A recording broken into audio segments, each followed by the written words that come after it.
Do you think the others are making good progress? Hope it's all going smoothly. Oh, hey look! They made it back as well! Flint's! Llama! How did it all go? All is well, thank you. Nefer and Yehoda had to stay at the curatorium to wrap things up, so they won't be joining us for now. I ran into Miss Inefa and Miss Aino on the way back. Their work is still in progress, so I suspect they won't be back for a while either.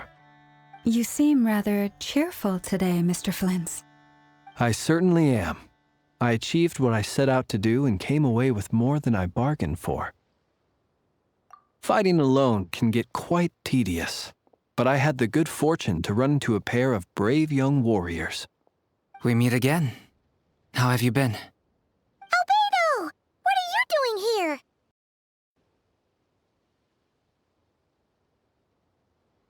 That would be a natural assumption to make. It's also the correct one. These two courageously lent me a hand while I was fighting the wild hunt.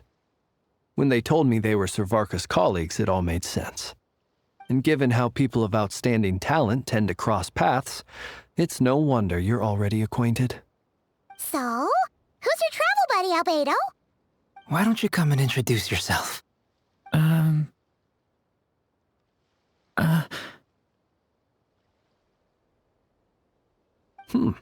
A gentleman of few words, I see. And a rather stern countenance. I presumed you were acquainted with him. Is that not the case? It's nice to meet you. Again. We've technically met before. Wait a sec! You're Minnie Durin! That's right. It's me. I'm glad to see you again. By the way, he says it's okay if you drop the mini. Yeah, I'm not as mini as I used to be. Interesting, isn't it? The first step towards blending into human society appears to be reflecting on whether one's name really reflects who they are. Wow! You look so different! In a good way, of course. It's great to see you looking so healthy. Thank you, Paimon. And although you're as mini as ever, I understand that diminutives don't always convey endearment. I'll be sure to simply call you Paimon as a sign of my great respect for you. Wow! You're such a smooth talker now. Paimon could get used to this. From now on, you may refer to her as your esteemed guide, Paimon.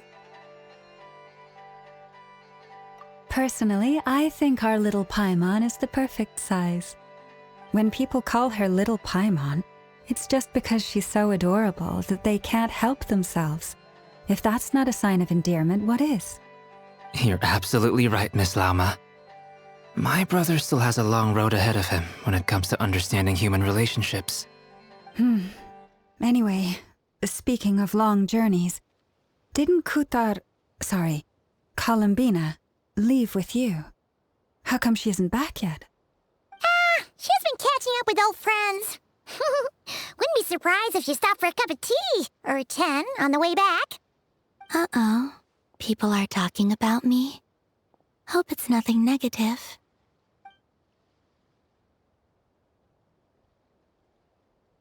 Judging from your expressions, I'm guessing it all went well? It's getting crowded here.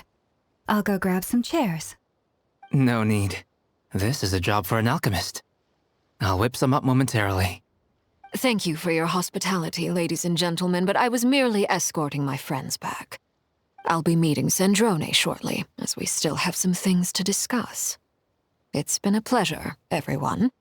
But this is where I'll say goodbye. We really appreciate your help. Oh, come on. Spare the formalities. I'm just glad I could help out some true friends. I understand. Well, bye for now, Harlequino.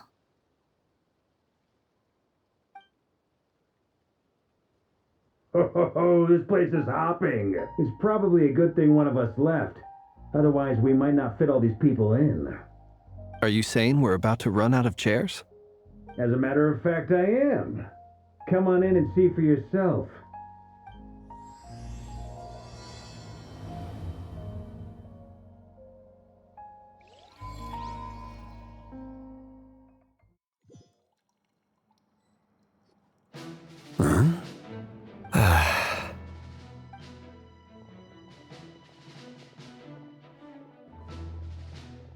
I overheard your little chit-chat outside, by the way. With Miss Columbina's colleague gone, we should be back to the original crew plus the other colleagues I brought in. Though, it looks like we have another new face. Someone else managed to rope in a colleague too? Frankly, you and Paimon are the only people I know here. This here is Deansliff, colleague of Tibet's greatest guide, Paimon, and greatest adventurer, the Traveler. Well, not exactly colleagues, more sort of friends. When someone else jumps in to do the announcing, you know you're speaking to someone important. Let's hear what he has to say. Note to self. Once Paimon knows your name, the rest of the world will soon follow. When he comes looking for us, it's usually something important. Paimon's guessing you've heard about the Wild Hunt, then. From the looks of it, you're about to hold a meeting. If I were to say that the Wild Hunt is our mutual enemy, would that earn me a seat at the table? As the saying goes, the enemy of my enemy is my friend. Mr. Dainsliff, there's a seat with your name on it. Though, I can't promise the same for everyone else. Hey, Albedo, think you can rustle up a couple more chairs? After all this time apart, Grandmaster Varka's first order is to rustle up a couple more chairs. I've missed this. Is he being sarcastic? Hey, he's your brother. Why are you asking us? I've still got a lot to learn about the nuances of human conversation. Trying to decipher Albedo's way of speaking has been like jumping in at the deep end. Oh, good point. Paimon gets you now. Don't sweat it. There are people who go their whole lives without getting the hang of it. You're ahead of the game already.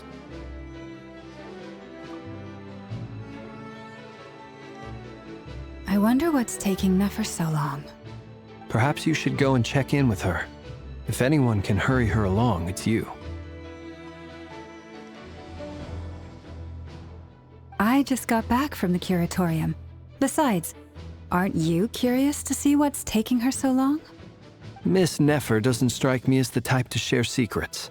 And since gathering intel is her specialty, I'm guessing she'd prefer to keep her methods confidential. Under such circumstances, would it not be tactless for me to impose?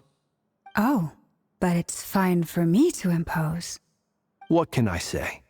You have an unrivaled ability to garner people's affection, Miss Moonchanter. Besides, you have far more in common with her than I do. All right, then. Impressive. She barely fought back at all. I admire your powers of persuasion, my friend. As I'm sure Miss Lauma will realize soon enough, the trick in life is to always pitch in with other people's responsibilities so that you can be selective with your own. Another trick is to simply hide in the background. Spoken like a true sage. Anyway, looks like we've got some time to kill before the meeting. Let's take a little breather, folks. And feel free to chat amongst yourselves. We'll get down to business once the other two arrive.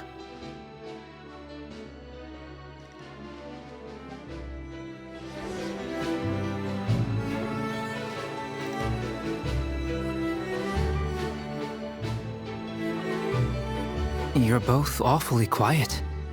Why don't I start us off with an icebreaker? Much obliged. Have either of you ever had your portrait painted? If not, I'd be glad to help. That sounds like a lovely idea.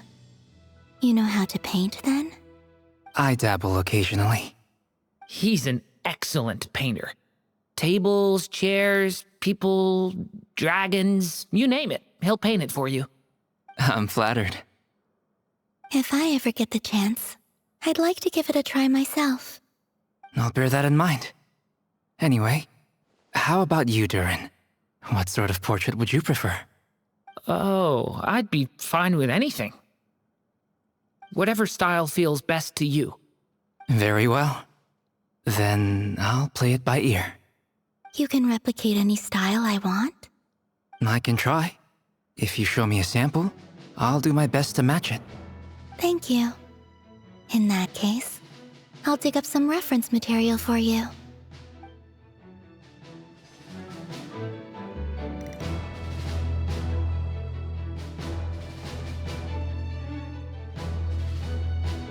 Is there something you'd like to say to me? Yeah! For starters, why'd you just show up here without even giving us a heads up? If you think back to our previous interactions, you may recall that that's hardly out of character for me. You do have a point there. Oh yeah! You'll need to find somewhere to stay the night too, right? Want to tag along with us? You never know. We might get a group discount. Sure, let's do that. Great! Paimon will handle it! And in return, we can get Dainslift to be our very own personal bodyguard. If that's what you had in mind, you should have said so sooner. I'd be happy to help. Oh, okay then. Paimon was only kidding, but good to know. Anyway, since we're all here together, we might as well watch each other's backs. That's just what friends do, right? Indeed. Thank you.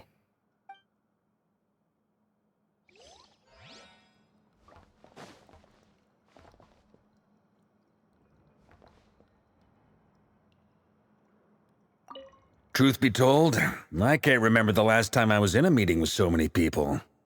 You're not alone there, my friend.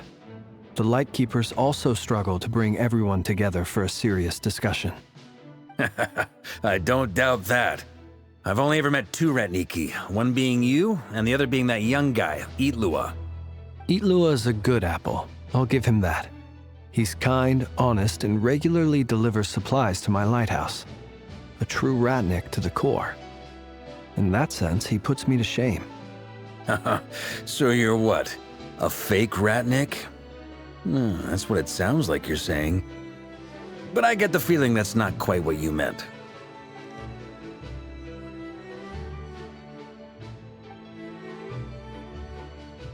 Come on, why the awkward silence?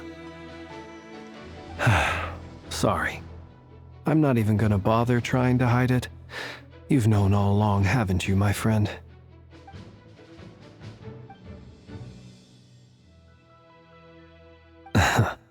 Now that was an awkward silence. Let's just keep this between ourselves. Probably best if Itlua doesn't know, huh? That goes without saying. Gotta be careful what you share with youngsters, after all. Anyone else in the know? Let me guess. The Traveler and Paimon? It's dangerous being too sharp for one's own good, you know. Then, in the name of the Animo Archon Barbados himself, I swear, your secret's safe with me. When we went for drinks, you said that you and Barbados were practically best buds. In the light of that claim, do you really expect me to take your oath seriously? Of course. Just as long as you don't go spreading around the fact that I'm close with Barbados, all right? Fair enough, then. Nothing like a bit of mutual leverage to seal the bonds of friendship.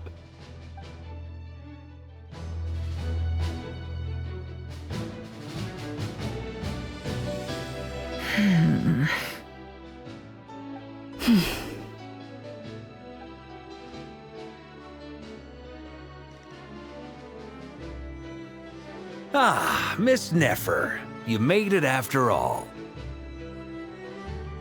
But what about Yehoda? I'm here to give you an update on how things are going on our end. Once this is over, I'll be heading straight back to continue my work.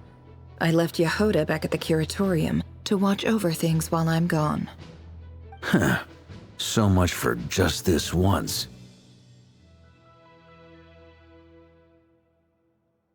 Shh! Not so loud! We're on a roll here. What if she remembers and suddenly decides to back out? Did you say something, Mr. Varka? Huh? I didn't say anything. Right, Flint's? Must have been a frog. They get so noisy around here at nighttime. It's like they're putting on a concert in the background. Anyway, before we begin, there's a few introductions to make. Let me start by saying that it's an honor to be speaking before so many distinguished colleagues and collaborators. First up, we have Miss Lauma. As Moon Chanter, she's the leader of the Frost Moon Scions, a local religious community in Krai. Then there's Miss Nefer, boss of the Curatorium of Secrets, an intel gatherer extraordinaire. Nefer is leading the investigation into Rerer's background, assisted by Yehoda and Lauma. From the little I've heard, they're making some great progress. Over here, we have Mr. Flintz, a ratnik and guardian of the abandoned lighthouse. In our last operation, he courageously distracted the Wild Hunt to buy time for the rest of us. For those of you who've never met, this is Mr. Albedo, a renowned alchemist and captain of the Knights of Favonius investigation team. By his side is a new face for us all, myself included, Mr. Durin, who has come to lend his aid. Next up, we have the Moon Maiden and former Fatui Harbinger, Miss Columbina. Then we have the Traveler, who's earned more titles than I could possibly hope to list out, so I'll spare you the rundown. And Paimon, the ultimate travel companion and quite possibly the best guide in all of Tevat. Wow! That's a lot of people! Great turnout! Miss Nefer, it looks like you might have another job coming your way, so, congratulations on the booming business, I guess. You think I haven't got enough on my hands as it is? Who's looking for me now? That would be me, Miss Nefer. I have a commission for you. And you are? Who I am doesn't matter right now. What does matter is that I'd like you to gather more intelligence about the Recher of Solnari. Well, it's not as if we never take on anonymous commissions, but in your case, I'll have to decline. I'm gonna take a wild guess and say your job's probably more hassle than it's worth. Something about you seems like bad news. It's my eyes, isn't it? Conrian, I assume. And what's with the mask? Are you trying to hide your identity? In any case, the fact that you're even still alive raises an awful lot of questions for me. My name is Dainsleif. And yes, I am from Conria. As I'm sure you're aware, the Recher of Solnari's real name is Rerir. He was once an acquaintance of mine. Really? Then you must have been quite an influential figure yourself. You flatter me, but none of that matters anymore. My point was simply to clarify why I have asked Miss Nefer to investigate Rerir's background. So you're both from Conria, and it sounds like you used to be friends? What am I missing here? Surely you already know how he became one of the Five Sinners. I'll tell you everything I know. The history of Conria, the names and identities of the Five Sinners. I remember it all like it was yesterday. I have never spoken openly of this before, but the truth was exactly as people say. The Five Sinners were each driven by their own desires, and it was by playing upon these that the Abyss tempted them to their fall, tearing Conria apart in the process. The visionary, Vedafinir, who wished to foretell the future. The wise, Haroptatir, who sought limitless knowledge. Gold, Rhindaughter, who desired to create life. The foul, Sertologi, who pursued supreme strength. And last, but not least, Recher of Solnari, Rerir, Ravager of the Moon. Of the five, Rerir is the only one who remains a mystery to me. He never harbored grand ambitions, so what changed in the space of a single night? How did he come to fall like the others? In other words, you're saying that his change came as a shock to you, and you have no idea what actually happened? That's right. You mentioned how the Abyss tempted them, which led to their fall. But what did that look like in practice? And what other context can you give me about the events of that time? The more detail you can give me, the better. Strangely, now that it comes to it, I hardly know where to begin. The fateful night took place during the era of the Eclipse Dynasty. One day, my elder brother, the visionary, Vedifenir, was summoned to the palace by the Vinster King, only for the king to gouge out his eyes and cast him into the dungeons. When I came to hear of this, my fury knew no bounds. I gathered together every ally I thought I had, and together we set a night to storm the palace and free Ved.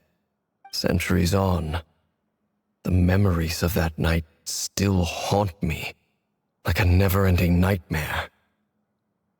We broke through the palace gates, just like we had planned, each striking towards our separate targets. But then, I was betrayed.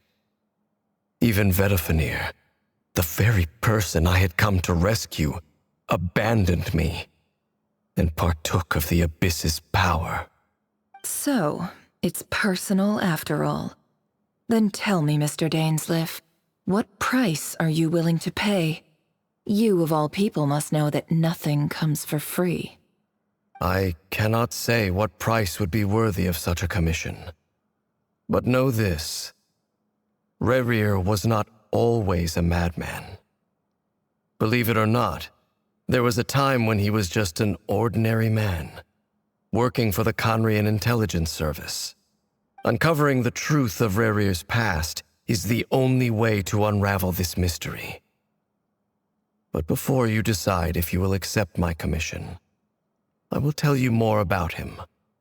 Enough, I hope, to help you plan your next move. Sounds pretty good to me. Feels like we just flagged down a random passerby, only to discover he's actually a master strategist who has a score to settle with our enemy.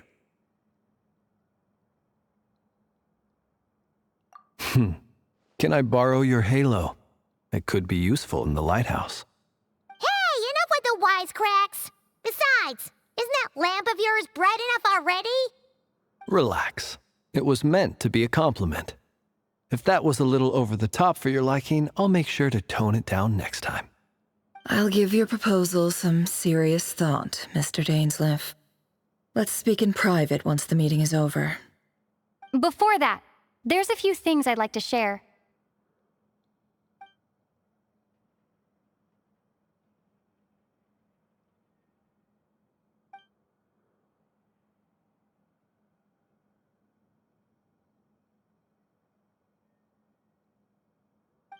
Now that we've united the hearts of the three moons, your power should be greatly enhanced.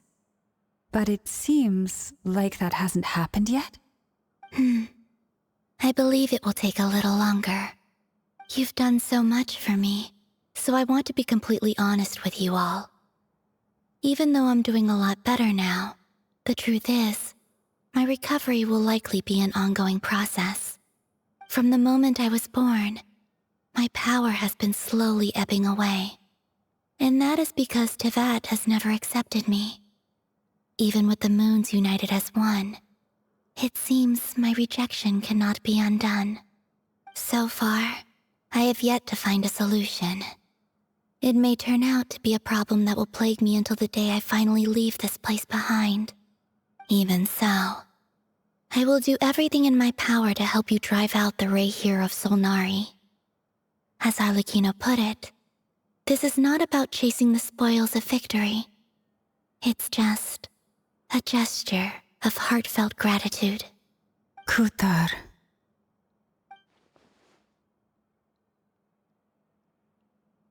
Defeating the Reihir of Solnari will be no easy task. While my strength slowly recovers, we'll also need to gather more intel. Naturally. We should take all the help we can get if we hope to defeat him.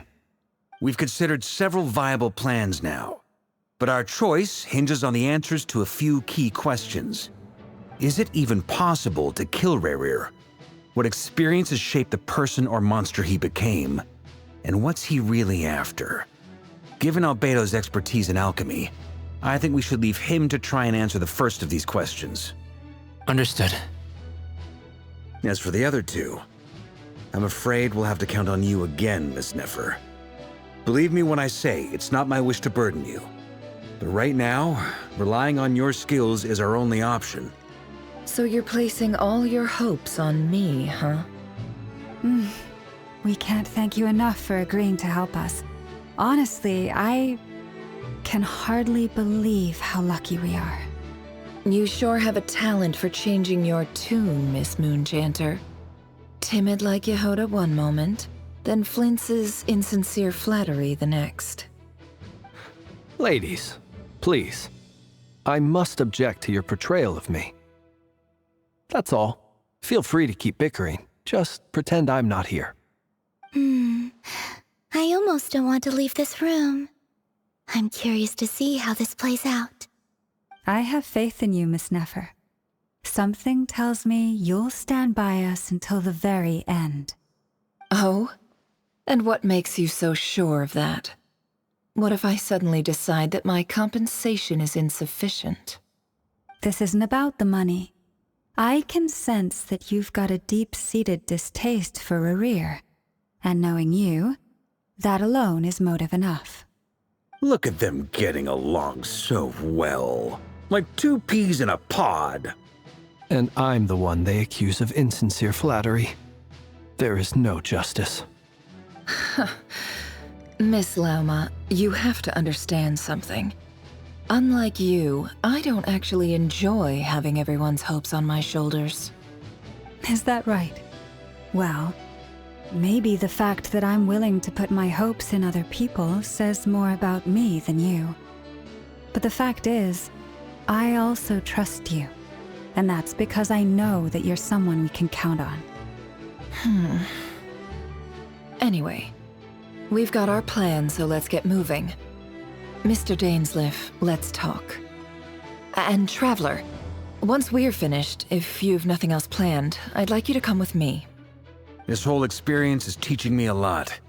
For instance, I now know that when other issues come up in the future, I'll have far more luck getting Lauma to convince Miss Nefer than trying to do it myself. Hate to say it, friend, but that's one of the funniest things I've heard in a while. Why? You think I've got it wrong? Quite the opposite. But what makes it so hilarious is how long it's taken you to realize.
Thank you for waiting. It's okay. We actually used the time to help Dainsleif get a room at the hotel. That's very considerate of you. Now, I trust you share my curiosity about Rerir's past, and you seem fairly familiar with Mr. Dainsleif already. We spoke at some length after the meeting. He was the one who suggested I should invite you to join this operation. He feels confident that these secrets will be safe with you. He has a lot of faith in us, that's for sure. Likewise. I appreciate that you got right on board without interrogating me about why I invited you.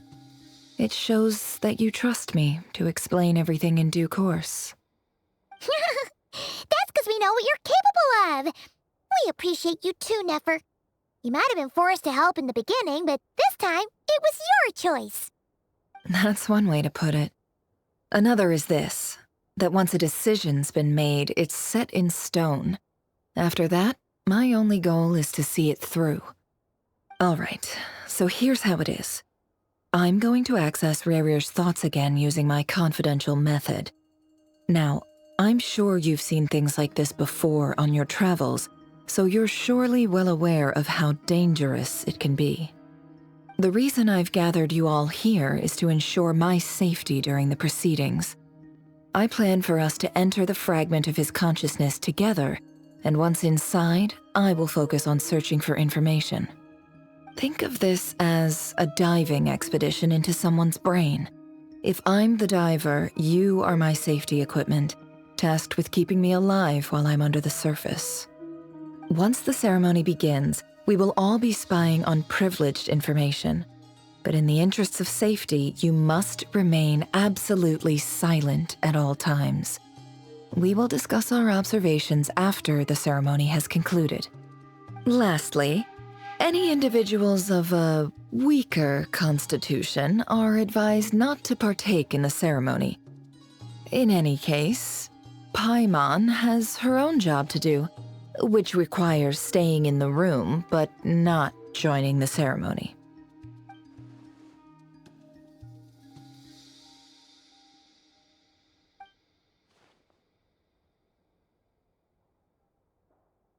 Well, good luck, everyone! Sounds like all Paimon can do is cross her fingers and root for you guys. There's a little more to it than that. I was being serious when I said you have a job to do. While the rest of us are inside Rarier's mind, it's imperative that we have a team member on the outside. In the event that something goes wrong, you will be our first responder. I don't anticipate any issues, but the extra level of safety will be greatly appreciated. I second that. This is a dangerous operation here, and you're our whole rescue team. That's pretty much the most important job in the crew. So, Paimon's like the lifeguard? Yeah, that makes sense. All right, got it. Good. Please, take a seat. We'll get started momentarily.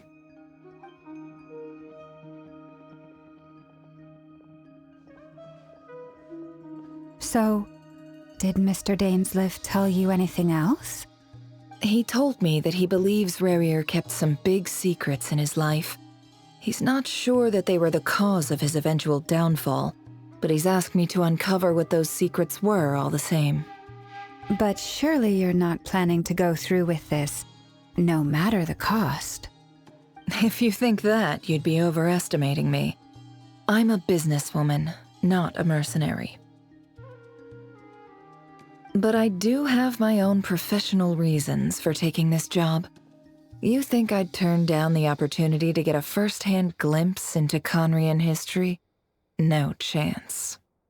Well, as long as you don't let morbid curiosity get in the way of safety concerns, we're good. We'll do whatever we can to help you. You're such a killjoy.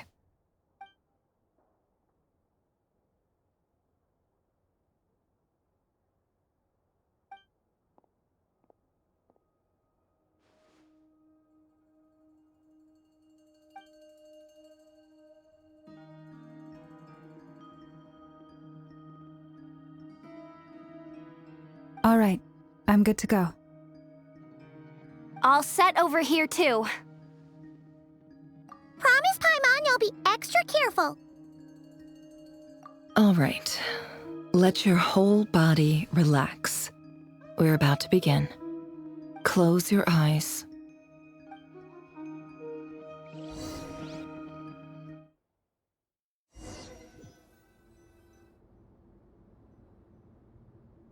Phew. Could this be his office? Pretty standard setup. Bookshelves, paperwork, files. According to Dainsleif, Rarier used to be an intelligence operative. Chances are there's plenty of top-secret intel stashed away in this room. Is this where you keep your secrets, Rarier? Can't say I'm not looking forward to this.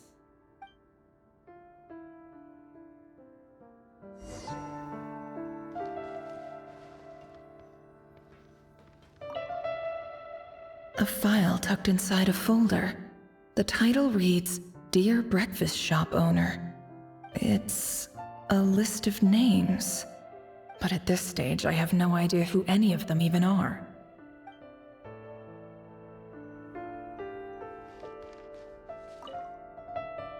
Wonder what kind of encryption technique this is. Seems like it has to be inserted into that camouflage device nearby. Aha! It's an audio recording. Please, hear me out. I can't shake this feeling that someone's been spying on our house. No, I'm not being paranoid. It's true. I saw someone dressed in all black. It was a couple of days back, but that was on another street, not near my house. I swear, I know what I saw! There's a note in the margin. Surveillance of the Runforther residence has concluded. We apprehended the target and filed the mission report last night. Could the voice in the recording belong to one of Rerir's targets?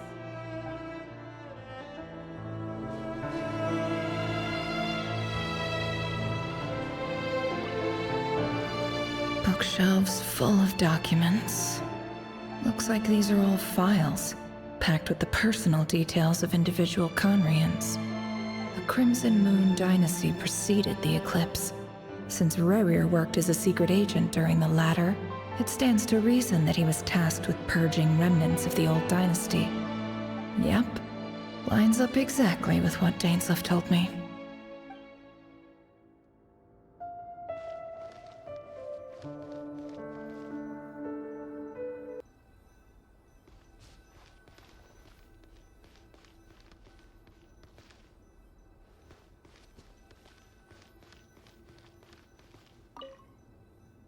A box containing a ring inlaid with a precious gem. Must be for his girlfriend.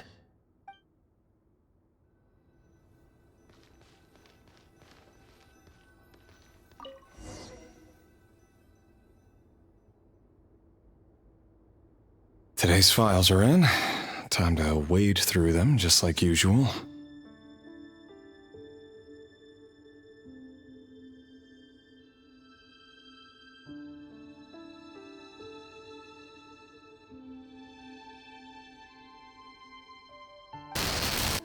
Male, 51.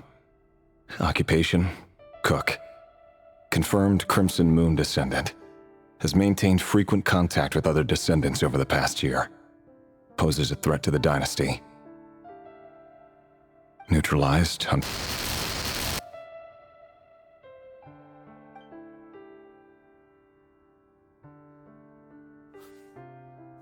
This one should be archived under purged targets.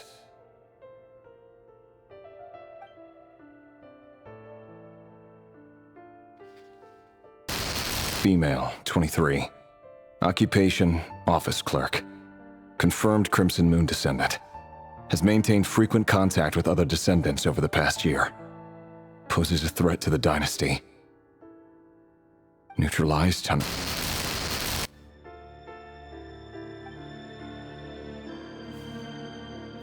Another one for purged targets. Sounds like she was that other man's daughter. Never mind. What's it got to do with me?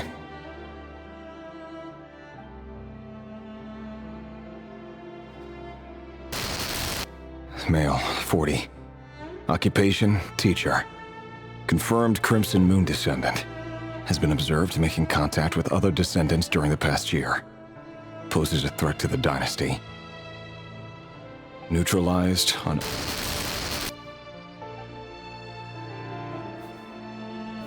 Just another nobody for the archive. Come to think of it, I remember surveilling this man. A case like his never would have been considered a priority in the past. Huh. He barely even interacted with other Crimson Moon descendants.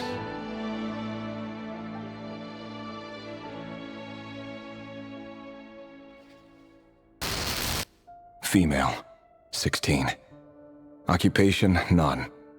Orphan and confirmed Crimson Moon descendant. Has been observed making contact with other descendants during the past year. Poses a threat to the dynasty. Neutralized on...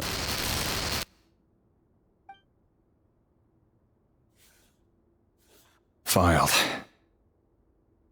I have no recollection of this girl. None whatsoever. She doesn't seem to be anyone important, but then again, how many of them really are?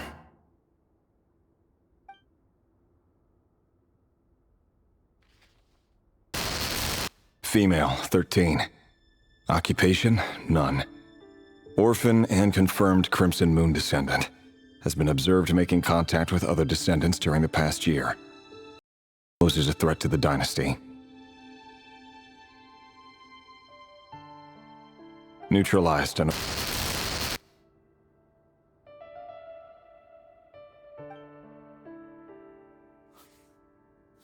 Filed.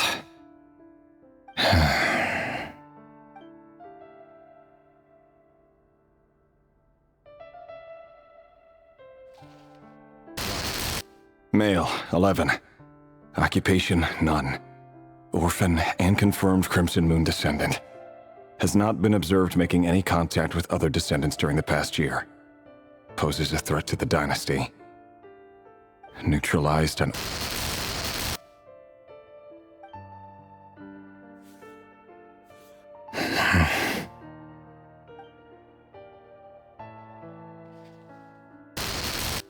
Male. 6. Occupation, none. Orphan and confirmed Crimson Moon descendant. Poses a threat to the dynasty.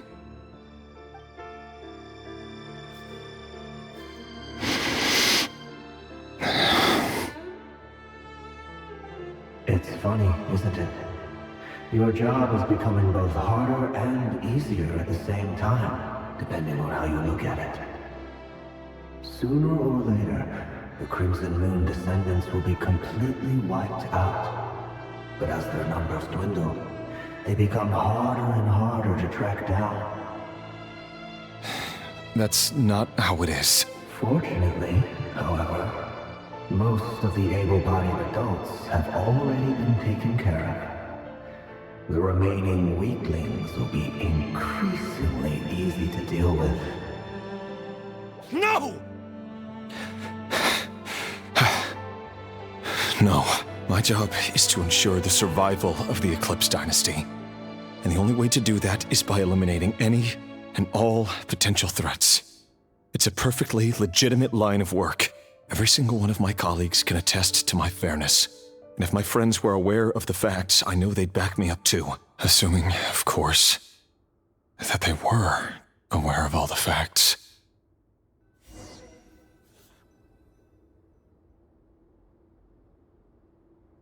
He looks even gloomier than last time. I wonder what's changed.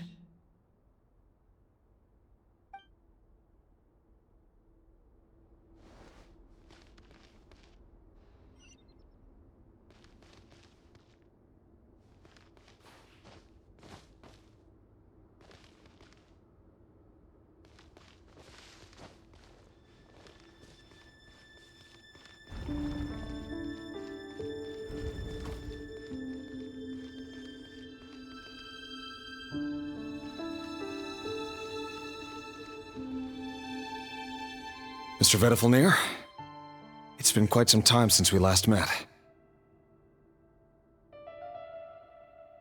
Revier, I trust you're here because you have something important to discuss. Forgive me. I wasn't tuning out, it's just, I noticed you didn't even phrase that as a question. As if you knew I was coming. Tell me. Does someone in your position ever feel the need to ask questions at all? It is indeed within my power to foresee certain things. Things like your arrival. I was just thinking. It won't be long before I'll be inviting both you and Dane to my wedding. That isn't a lie, but nor is it a fact as such. It's a wish, isn't it? No fooling a prophet, is there? Ever since that day we met for drinks, I knew it was only a matter of time before you came looking for me. Does it feel good? knowing how the future will unfold. I'm afraid the notions of good and bad fail to capture the complexity of what such a power entails. Once you've seen what will come to pass, it can be all too easy to succumb to fear and melancholy. Unless, of course, you learn to abandon these feelings.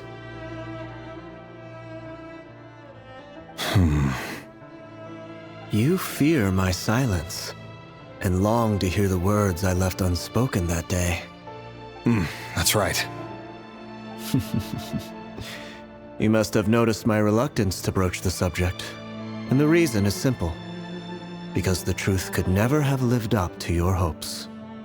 For both our sakes, such words are better left unsaid. The burden of prophecy was never meant for your shoulders. So who exactly do you deem worthy to hear your prophecies? None but our exalted king? Or rather, our king as he once was. You're closer to his majesty than I am. You must know better than anyone how much he's changed. You say that as though it is to my benefit. Yet precisely because of that, I dare not speak rashly. A king can turn out to be the most virtuous of rulers, or a tyrant more terrible than the most vicious of dragons. You are so wise and far-sighted, yet still you would have me live in fear of the unknown? You make a fair point. Especially given my silence alone was all it took to send you spiraling downwards. Very well then. Let me offer you some advice. And I say this not as a prophet or a visionary, but simply as the brother of your friend. For many reasons, there is very little chance of your marriage ending in happiness. If happiness is what you seek, you should find another fiancé.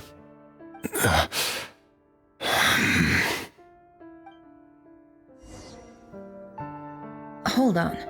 There's that same black fog again. Could this memory belong to Thelindis? Guess I'd better tread carefully.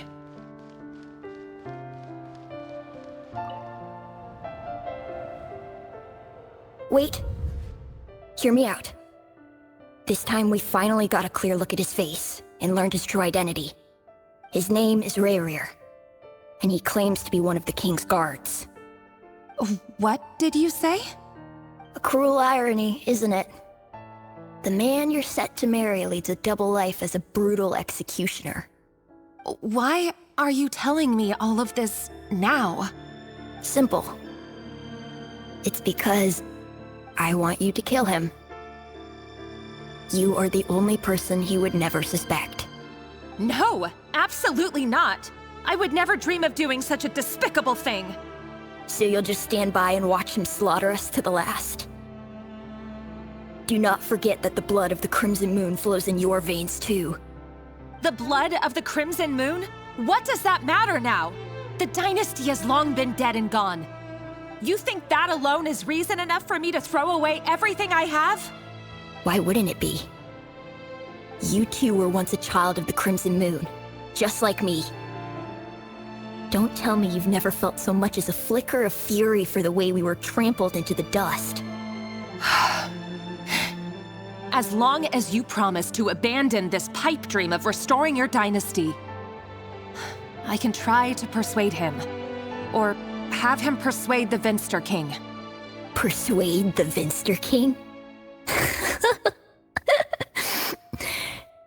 Do you even know why he's so obsessed with hunting us down? Why he keeps trying to force us to hand over our secrets? Over and over again? Or why we refuse to give up on restoring the dynasty? The Vinster King. A blind fool. His eyes clouded by powers from beyond this world. A petty little man with a miser's heart. And he dares to sit upon the throne? Mark my words. Sooner or later, Conria will fall. And it will be his doing. If you can't bring yourself to do it, so be it. Just you watch. It won't be long before calamity descends upon us all. The Rayrir of Solnari. That really is quite a secret you've been keeping from me, Rayrir. But who am I to talk? Am I really any better? I've kept my own past a secret this whole time, too. Love should be built on honesty. But ours was born from lies. And yet, is it really so wrong to hide things that would only make life harder? If we don't cover up the parts that no one else should see, how can we go on pretending to be normal? Vedifulnir must have known all this. And that's why he made his prophecy. In the end, nothing stays hidden forever.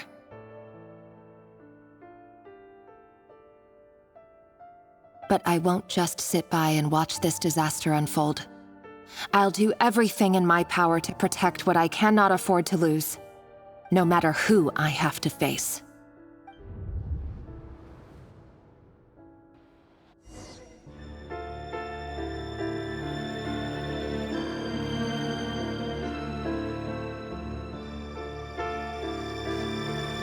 Huh? Was that Rerir who just walked past the window?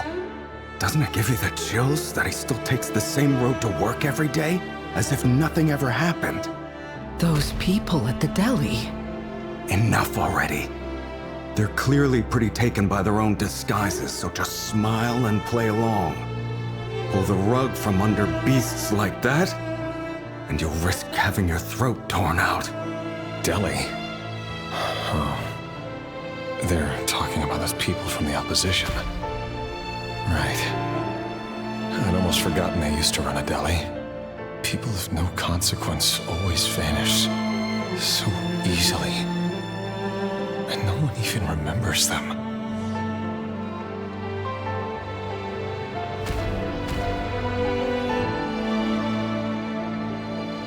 But surely you can see he's not the man he pretends to be! So many have died already, and they say that the king's madness grows with each passing day. We're not going to survive this, are we? But why does it have to be this way? Do we really deserve to die just because of the blood that runs through our veins? Felindis, are you even listening? Sorry, Freether. My mind was off wandering. I heard you, though. You're talking about what Rerir said. He's just following the king's orders. He's a secret agent, and it's his job to hunt down rebels and dissidents. By the time you first met him, he'd already taken lives. Maybe he was using you from the very beginning. No. Rerir has no idea I have anything to do with the Crimson Moon. My family are only distant relatives of the main lineage, and besides, my eyes are perfectly ordinary. Truth be told, apart from my teacher, pretty much no one knows I have any connection to any of it. It's been a long time since my family severed ties. But as Orlog said, who could possibly talk sense into that raving lunatic of a king? No one. I'll work something out. Trust me, I'm with you all. But for now, you need to keep yourselves hidden. Don't let anyone find you, anyone at all. Don't forget that Rerir is an Eclipse operative. You need to be extra careful when he's around. And when I am too. For now, don't come looking for me. And if anything happens to me, just act like we've never met. If even you can't escape this, what hope do the rest of us have? But after all this time together, surely he wouldn't lay a hand on you. I won't speak in his defense, nor can I give you a clear answer to that question. But I'll do everything I can to put an end to this. Here, hold on to this. If an opportunity to escape presents itself, take it. You'll be glad you took some spare change. You call that change? But what about you? I've got a job, and there's still money coming in. But you can't go anywhere right now. Please think about yourself for once.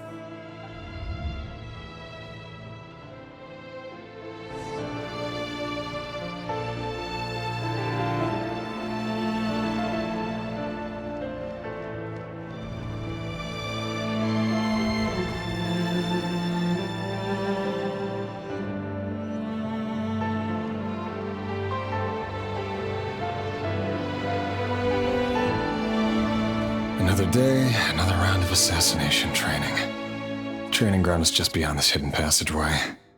When you kill a person, doesn't it bother you when you end up covered in their blood? Why would it?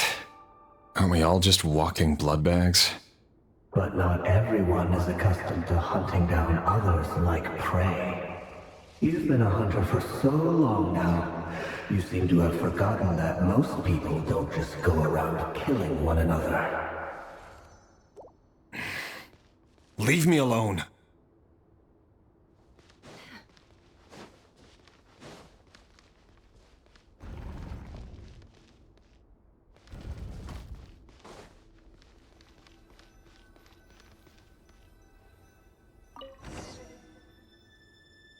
Make sure you have a firm grip on the handle, then choose your angle well. Keep your movements light and brisk, and the prey won't sense a thing.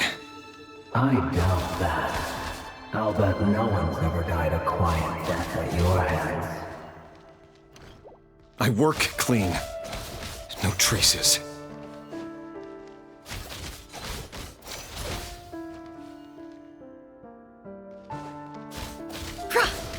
That doesn't make it open and above board, though. The king just happens to need you right now.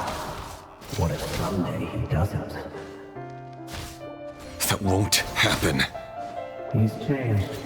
Ever since he fell under the spell of that power. In the beginning, he only had you take out a handful of the guilty. But now... The ones I've dealt with have always been guilty. And I've carried out my work flawlessly.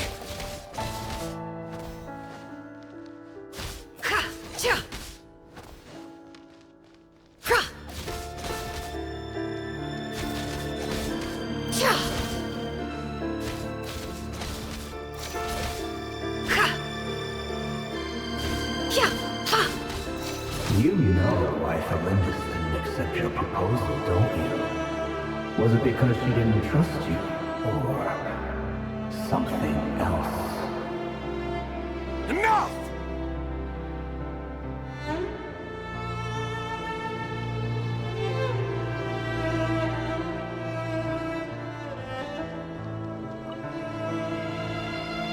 Felindis, do you still remember Orlog?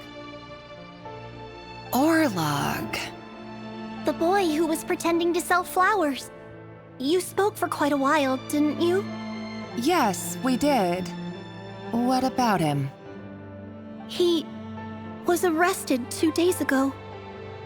Chances are he's already dead. He... I just don't get it!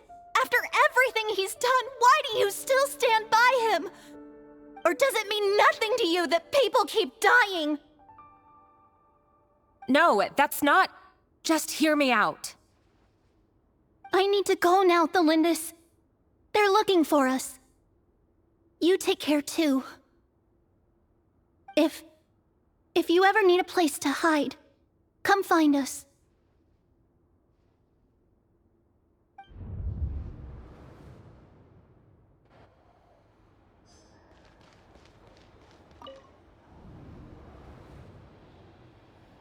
Author Felindis.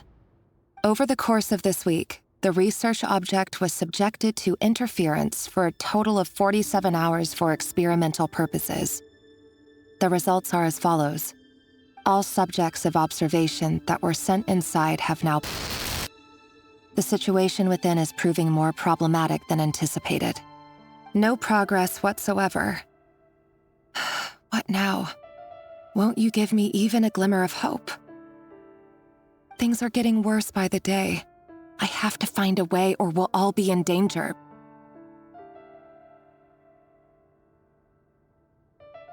But I... If all this research comes to nothing, what then? Sooner or later, it'll be my neck on the line. But could he really bring himself to kill me? No. Surely he wouldn't have the heart.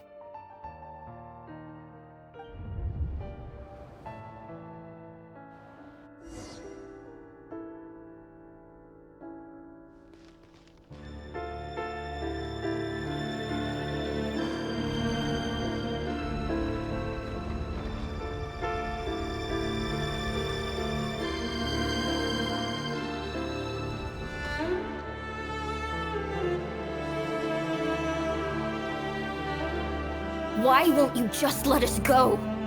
We don't even know each other. All we want is to live ordinary, peaceful lives. You want to live?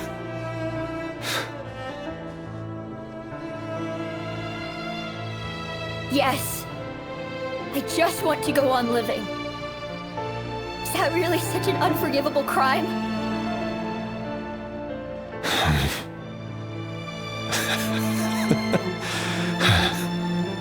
You want to go on living.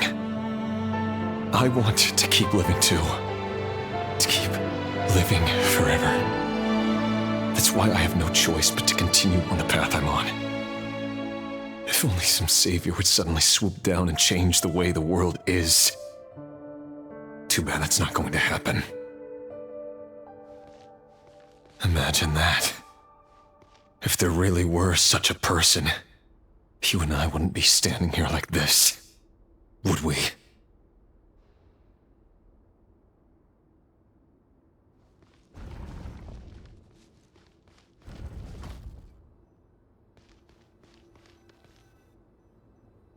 Today's files are in.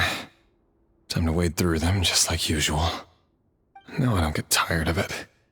It's my job. And not only am I lucky to have it, I'm good at it too.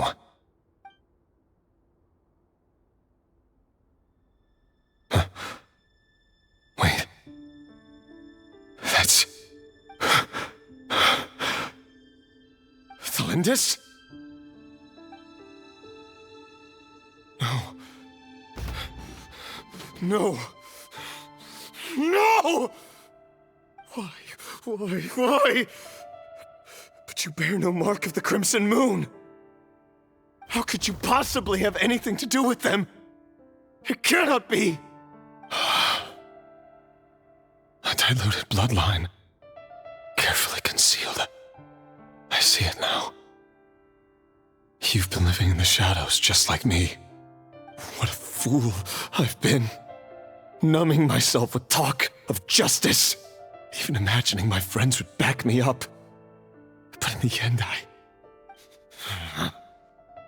Irminsul. Finster King! How far are you going to take this? From the direct bloodline to secondary offshoots? And then what? Today it's the descendants of the Crimson Moon. Who will it be tomorrow? Will you not rest until everyone down here is dead? No. This cannot go on. This is where it ends.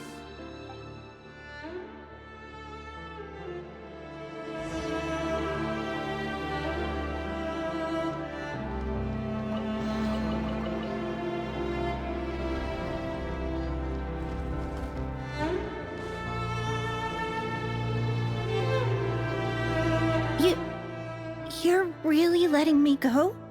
I am. As long as you can guarantee that no one will find you. Don't worry, I'll be extra careful. No one will know I was here.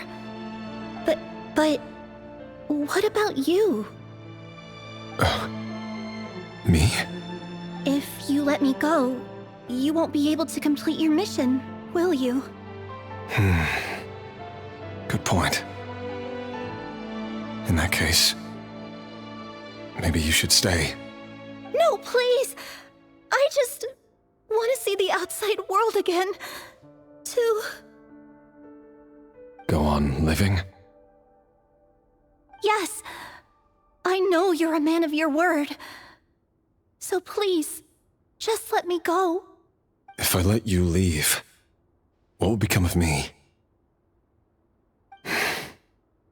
Just kidding. Go, now. But remember, don't let anyone know you were caught. We'll be seeing each other again very soon if you do. Even shadows in the dark must live by a code. But you can't save everyone. You've been whispering in my ear for days now, Vedifalnir. What are you trying to do? Break me down? I only say this because you long for an answer to your problems. Let her go, Rerir, or you risk losing everything. I will not abandon Thalindis. Then you'll need a little more vigilance and a lot more power. The world is changing, Rerir. Keep your eyes peeled for your moment of opportunity. That voice used to be so unclear, but now I know exactly whose it is. It's Vedalfnir. He won't tell me how to actually resolve any of this, but he keeps trying to manipulate me like a puppet. What's his game here? Tell me then. What will this moment of opportunity look like? And no answer. He's like a ghost. Always disturbing me when I'm on edge, but never answering when I need him most. So, the Eclipse dynasty was purging, well, massacring the descendants of the Crimson Moon. And it seems like it was all connected to the Vinster King's research. The King's obsession with abyssal power left the future of Conria hanging in the balance. No wonder every aspect of Rerir's life was so unstable. And it looks like this Thalindis, Rerir's would-be fiancée, herself belonged to a sub-branch of the Crimson Moon dynasty's descendants.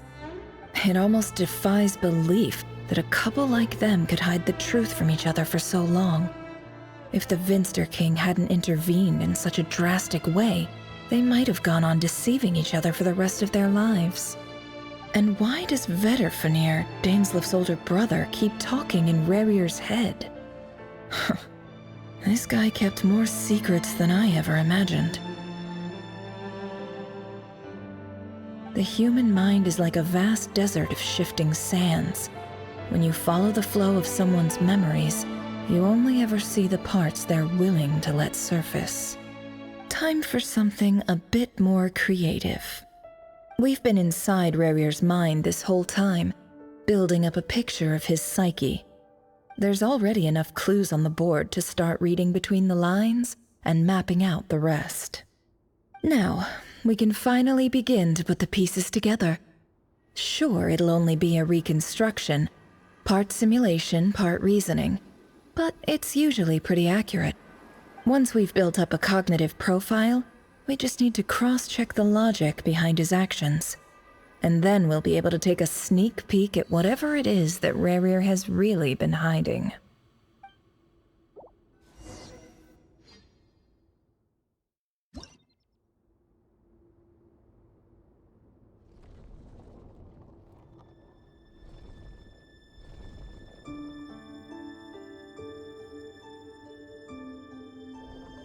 Rerir, are you there?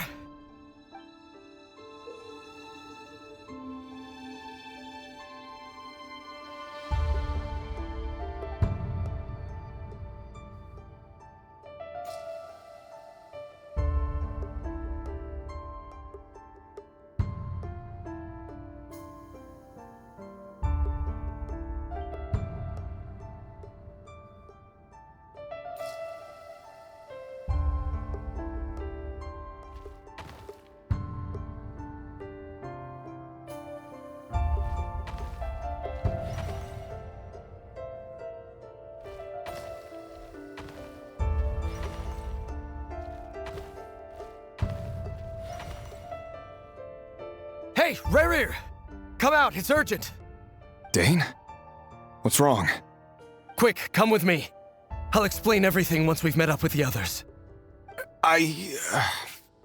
Okay, I'll come. But the Lindis is still over at the Universitas. I'll need to leave her a note. All right then, but make it quick. I've never seen Dane so worked up before. Whatever this is, it must be big trouble.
Well, this is a nice change, meeting you all at this hour.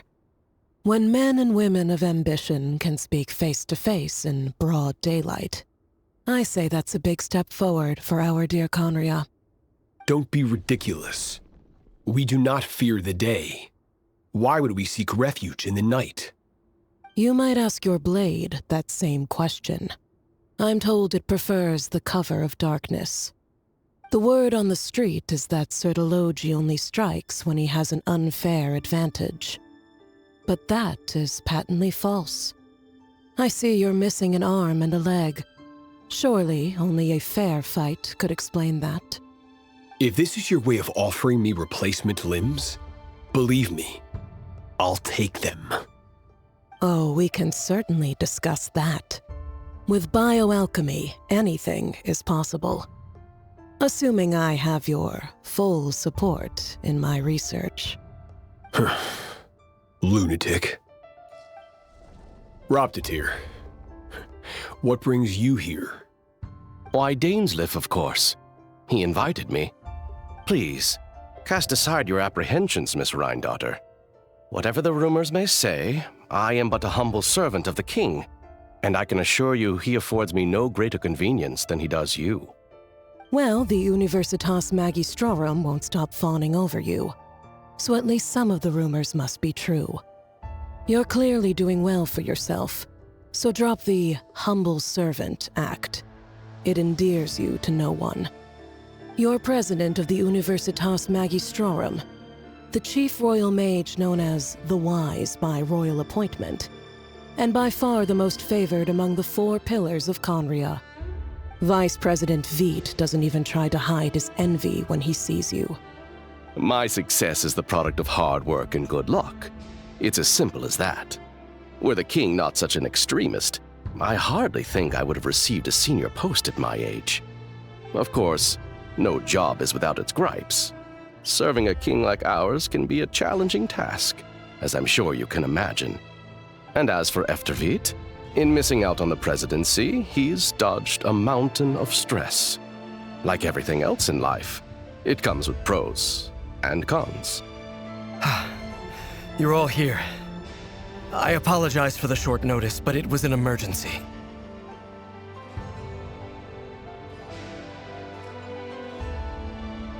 You must be Rerir. Mr. Sertology. Yes, I handled your case file during your sentencing. Nothing personal, of course. I'm pleasantly surprised that you remember me. You're clearly a person of substance if you've been invited here. But Dainsleif, you'd better have a very good reason for convening this little gathering. It's my brother, Vedafenir. After he spoke at the court this morning, the king was so infuriated by his words that he had him blinded in both eyes and thrown in prison. Vedafenir in prison? Strange. I thought the king trusted him and Horoptatir more than anyone else in the world. Does this mean the king's circle of trust just got even smaller? It has nothing to do with trust. It's about what the king wants, which is as clear as day to anyone paying attention. I simply appease him, because it's in the best interests of the Universitas Magistrorum. And also because you're slimy. Vedafenir, perhaps less so. But still, a visionless visionary? It rather inclines me to think that qualifications are not what get you ahead in Conria. Do you honestly think this is an important discussion to be having right now? Dane, what are you planning to do? Rescue Vedafenir, I assume. Correct. It will mean storming the palace by force. Tonight. I need all of you on my side. That's far too dangerous. And don't forget, Dainsleif, you're captain of the Royal Guard. You swore an oath to the throne. Hmm? You've been planning this for a while, haven't you? I have no desire to commit treason.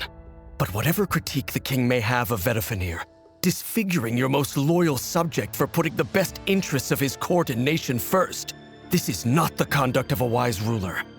My blade will force the king to see the error of his ways. So, Vedafenir's prophecy enraged the king. I'm sure it wasn't what he wanted to hear, but if he won't take counsel even from the visionary, that is deeply troubling news. The extent of His Majesty's madness is now all too clear. The question is, how does a man like me get out of this situation unscathed? You have noble ambitions, Dane, but I'm afraid they don't do much for a guy like me. I'm not interested in saving the world. All I want is a letter of pardon. A letter of pardon? For whom? Thelindis? The chances of the Vinster King issuing a pardon for anyone connected to the Crimson Moon seem vanishingly slim.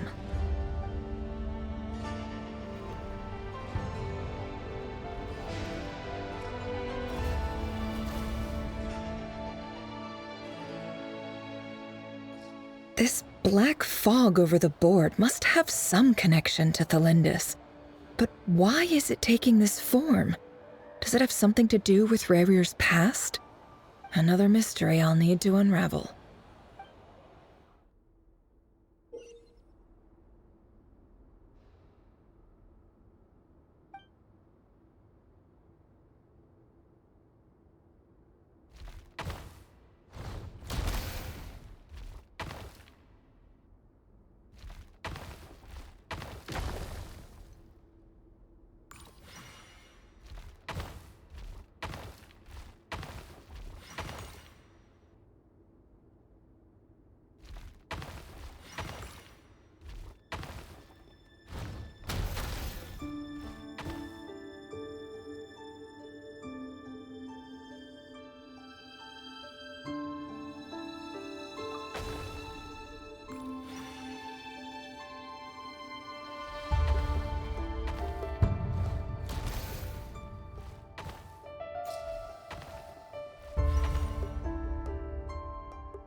Author Thelindis.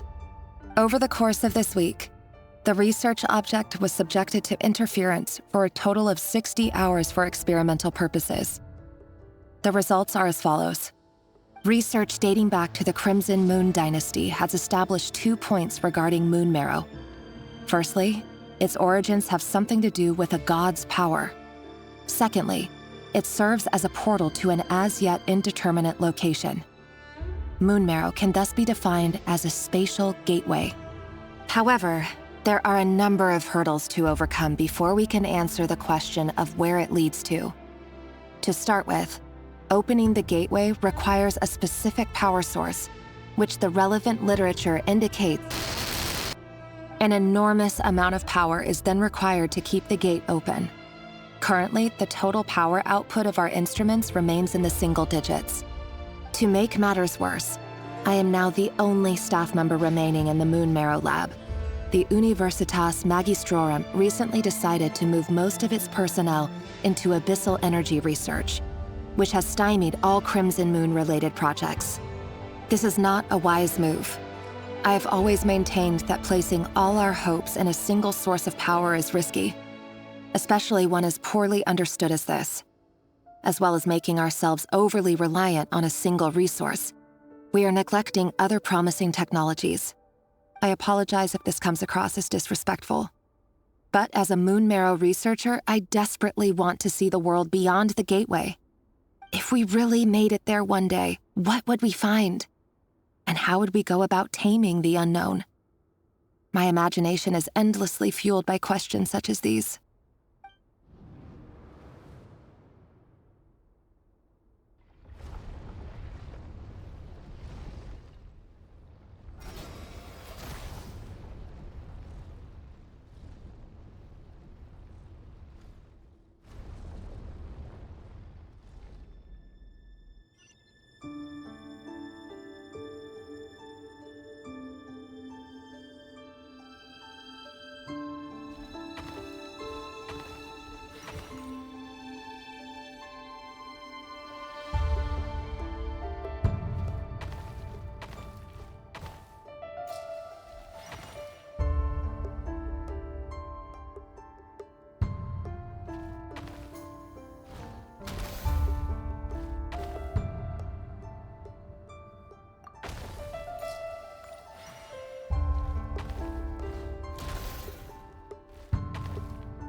This is for you.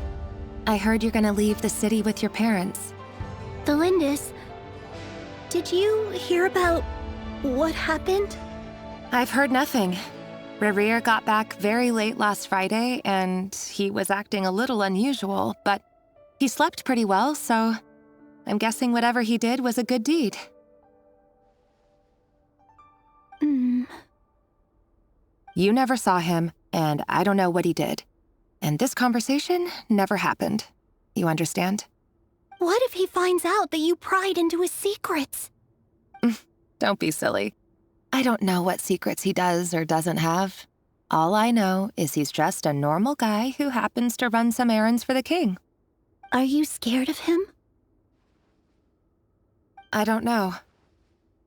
The Rerir I know doesn't match the person you all describe. Logically, I should be scared of him. And yet, I don't want to lose him. But enough about that. You should get going, and be careful with the package I gave you. Keep it secret. Keep it safe. What's in it? A piece of the moon. All you need to know is that as long as you keep it safe, then in the future, everyone will be able to see a red moon. A red moon? You mean our moon? That's right. Our moon. Promise me you'll look after it. I promise, the Lindis. The Crimson Moon bloodline will never die out. Its light, the color of blood, will become like a fire that flows in our veins, no matter how long it takes.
Hurry, everyone, and stick to the plan. Sir Dainsleif, what are you? Is this treason? You know what happens to those who betray the throne. Please, don't do this! It is the king himself who has betrayed the throne. He has betrayed all of Conria. If you have any love left for justice in your heart, you should join me. It's showtime. Dane and his group will handle the troops in the palace. Then Hraptatir and Rhindaughter will disarm the security measures. My job is to enter the prison and rescue Vedifalnir. Stay safe. Wish me luck. Look after my brother. Draw your blade. It is time for justice to prevail.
This place is filthy.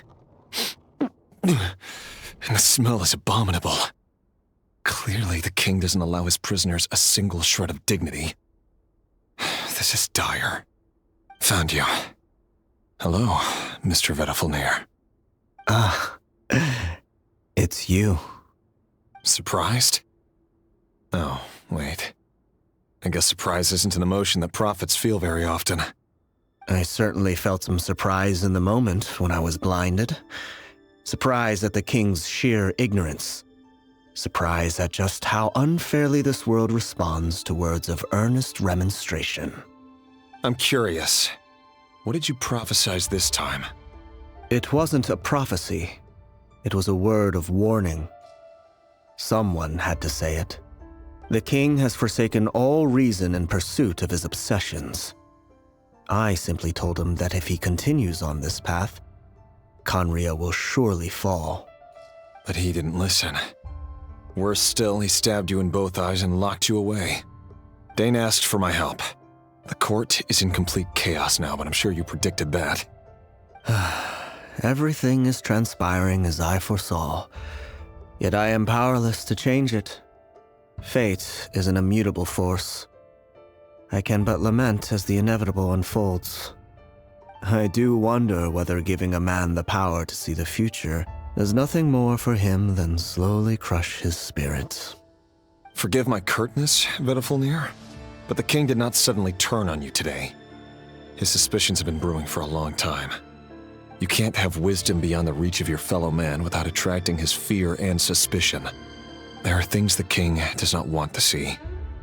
So, he doesn't want you having visions of them either. He blinded you because he thought this would make the visions stop. He wasn't entirely wrong. I did indeed lose my power to see the future. Right up until... Until what? Just now. I believe I saw something new. Well, tonight could go a lot of different ways. 5 of us banded together to storm the palace, also we could rescue you. This will go down as the most tumultuous day in Khaenri'ah history. I sense hatred in you, but also hope. A desperate hope that with the tyrant deposed, that will be the end of the story. But this is not the end. It is the beginning of a new chapter in a whole new story. There are many men of honor and courage in this world, Rerir. But you are not one of them. You're not here for justice, are you? You're here for yourself. Is that a dagger? Interesting. Why not the polearm? It was always your weapon of choice. With your abilities, I don't doubt that you were able to recover some of your sight. But I also doubt that you want to make an enemy of me right now. Of course not. We're on the same side, aren't we? We could be. But I need you to be honest with me, Vedafulnir. At this point, you're my only hope for the future. You mean your future? With your beloved, Felindis? Yes. And I know there are bigger things at stake here. A dynasty, a nation, maybe the entire world. But forgive me, I care first and foremost about myself. I can't abandon the one I love to save myself. I just can't do it. But you see a broader picture of the future than I. You see the solutions to the biggest problems of our age. So tell me, what is my solution? What's the answer? In matters of fate, answers are either right or wrong. What will be and what will not. Maybe you are willing to pay a certain price in the pursuit of happiness, but unfortunately, fate does not negotiate. That is the cruelest thing about fate. It is unmoved by your sacrifices. That can't be true. I know it's your voice that I keep hearing in my head, urging me to see how the world is changing, to seek more power, so I can protect the things I love. You show me disaster, but you won't show me how to avoid it? Why? Why are you doing all this? My voice. in your head.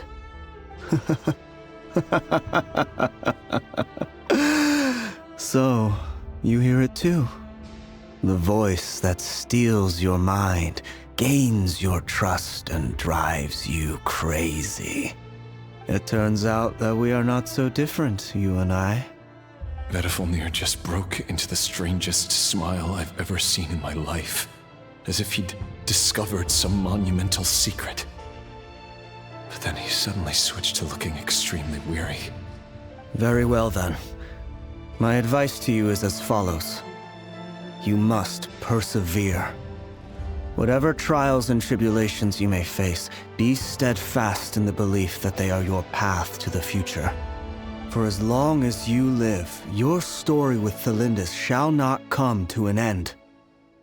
That is the only chance you have of fighting back against fate.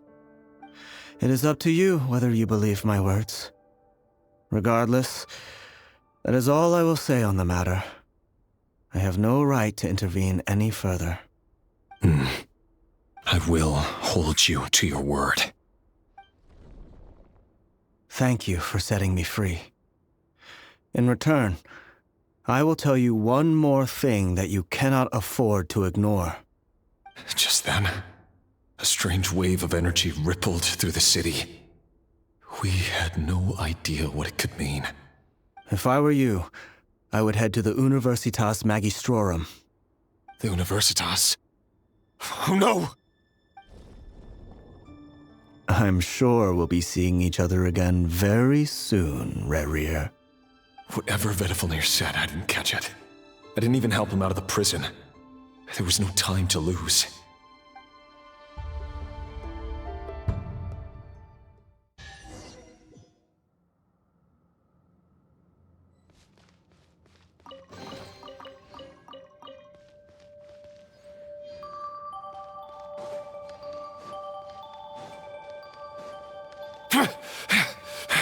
Monsters? Is this Rheindarter's doing? Or the Universitas Magistrorum? Out of my way!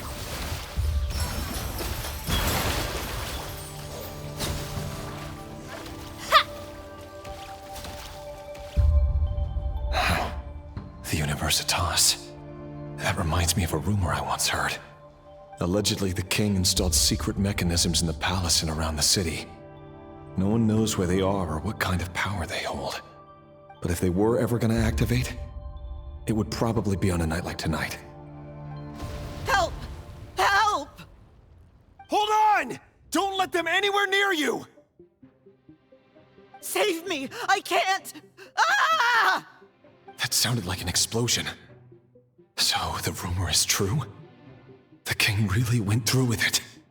What other means does the king have at his disposal? They must run on power from the Abyss. And given it's a major center of Abyss research, anyone over at the Universitas will be in grave danger. I have to hurry!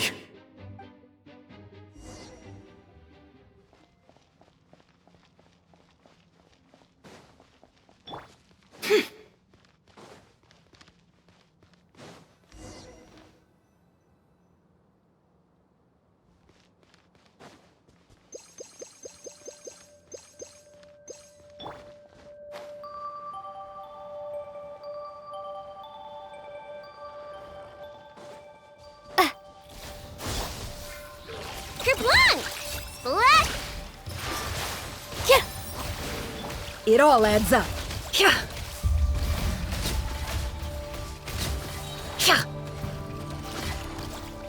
The deception ends here. Go Claw! No more lies. Time to come clean. Can't hide the truth.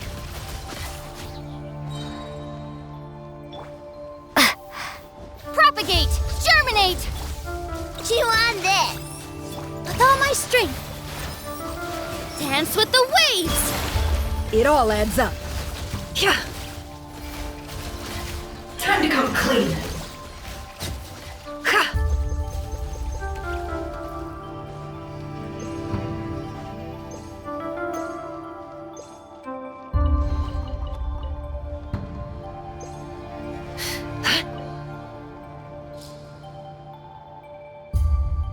monsters. At the Universitas Magistrorum? Why now? Oh no! They're coming! It's no use. The table won't hold out much longer. The weapons. Where are the weapons? Of course. All the lab equipment was upgraded after the inspection last week, but the new weapons haven't been allocated yet. I'm done for. Is anyone there? I need help! Ah!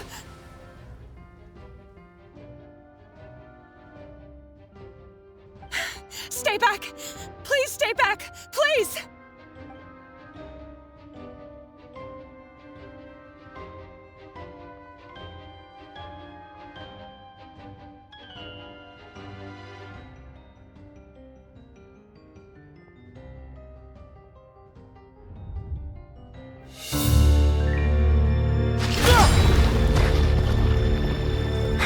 What's that?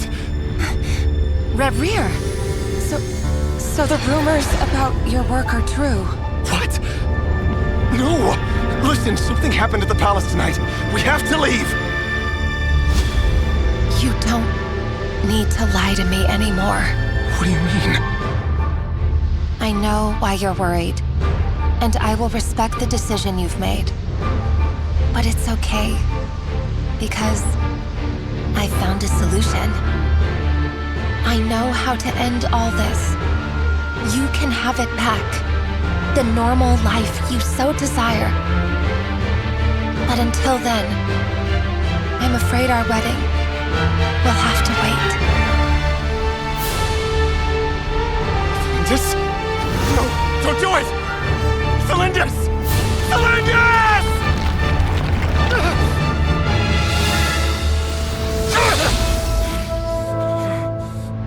I told you, Reverie. Let her go. You will find someone better. No! No, I won't do it! I have to save her! By what means exactly? A lowly pawn. You lack the power and the strength of will. Do you know why? Tell me! Come to the palace. Join us.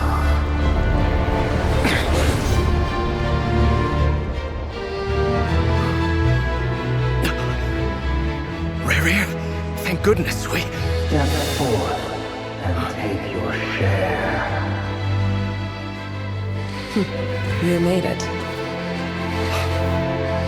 Not you too.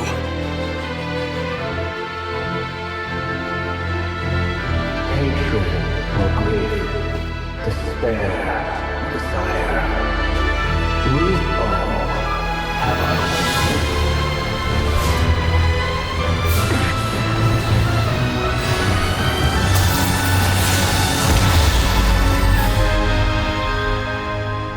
Reverie. Reverie. Cylindus? Were you daydreaming?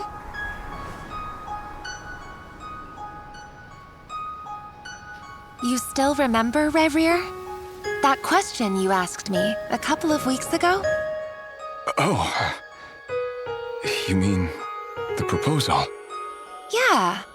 I'm wondering, where do you think would be a good place to discuss it? Maybe in the garden? Or were you thinking a fancy restaurant? It's your choice.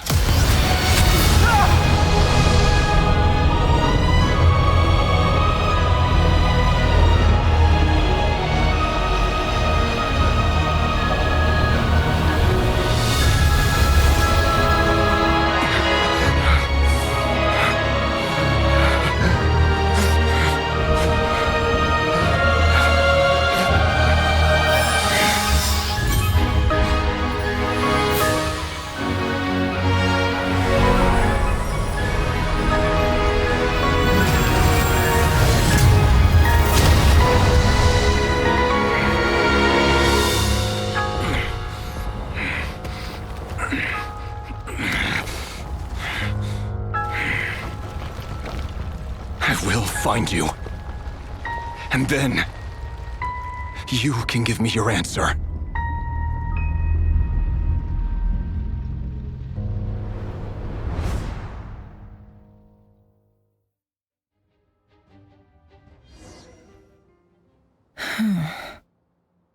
So that's how the Raker of Solnari was born.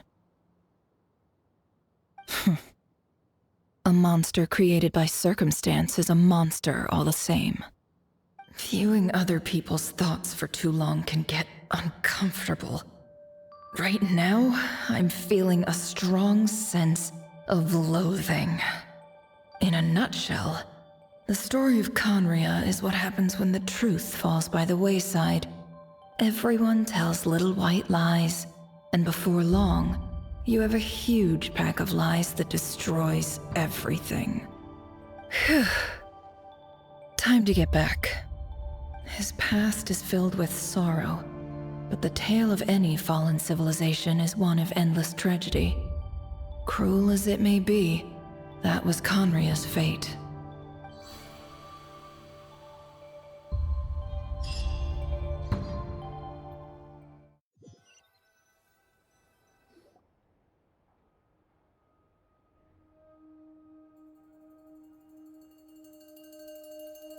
Everyone, I'm back.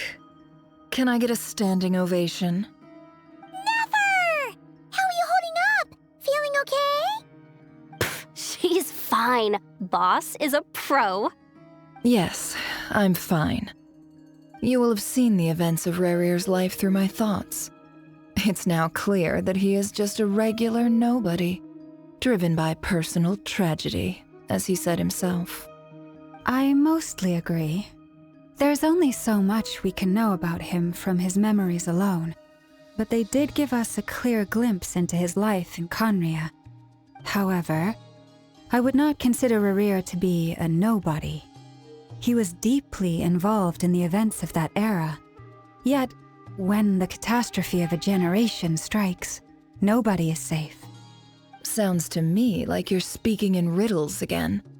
Is this you urging me not to abandon the people of Krai in their hour of need? That's not what I meant. Although I do hope you choose to remain a part of the plan.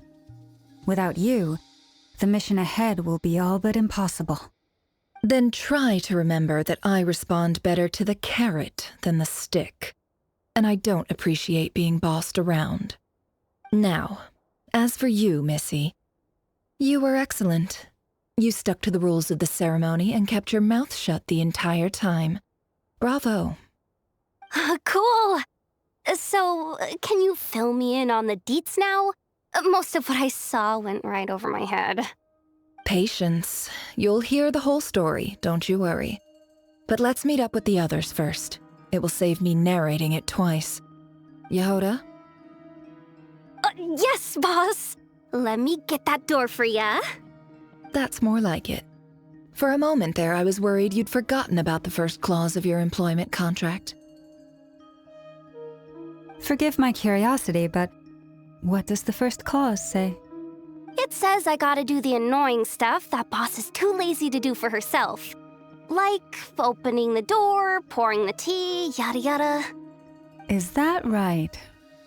If something is in the contract, it's because she willingly agreed to it. Rest assured that the Curatorium abides by the very strictest of labor policies. You don't seriously think I'm cruel enough to treat her like my slave. In any case, I've hardly shied away from my share of the work today.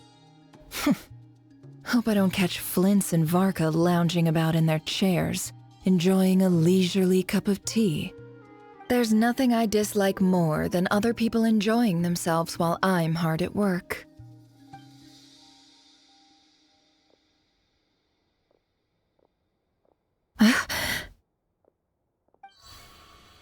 Oh no.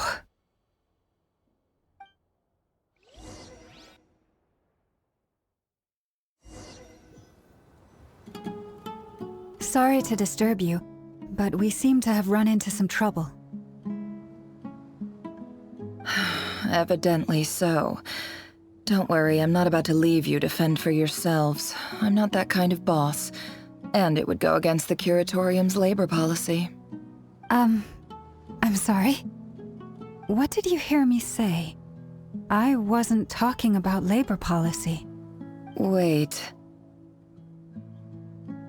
How long have I been standing here? Not long. You just appeared by the door a moment ago.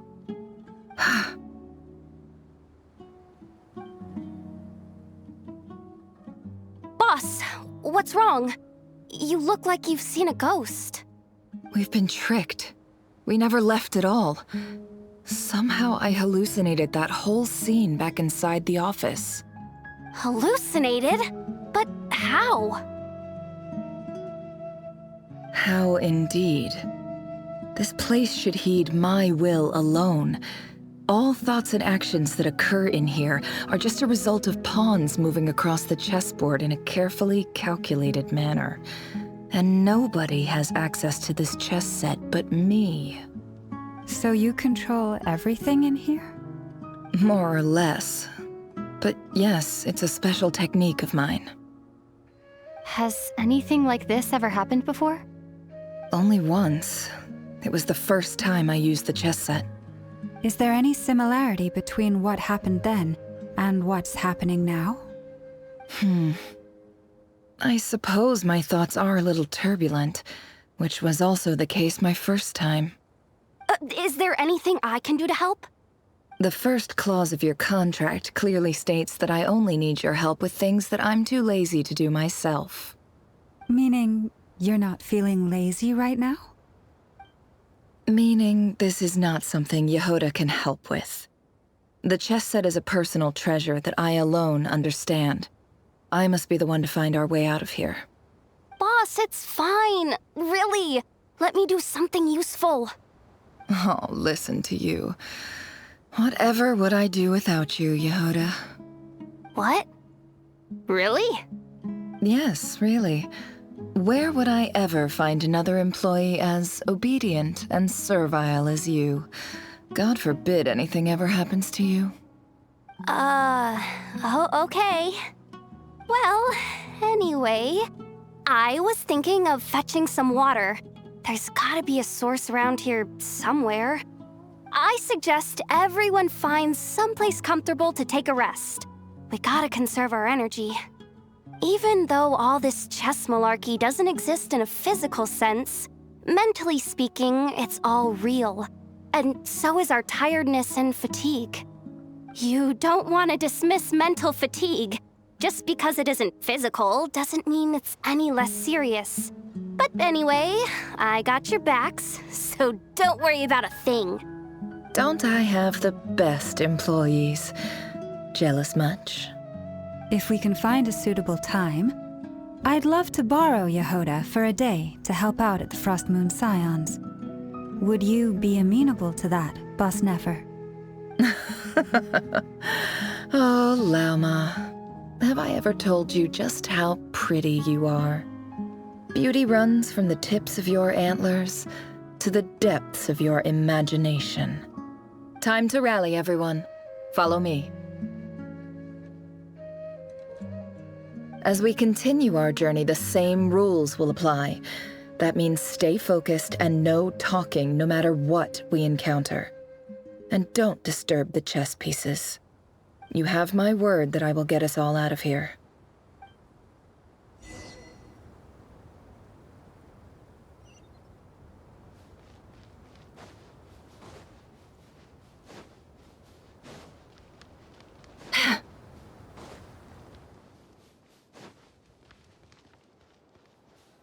This place looks familiar.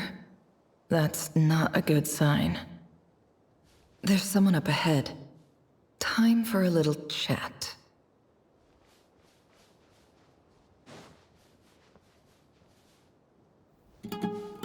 I wasn't expecting visitors at this hour. Wait, is that? Oh, it's him. There you are! Sinue's been looking for you all day. I think he has some news for you. Oh yeah? What were you doing just now, Uncle Retinue? Hiding away some more loose change? I know I saw some Mora. What do you mean loose change? Oh, come on, I'm too old for this. Just pretend you saw nothing.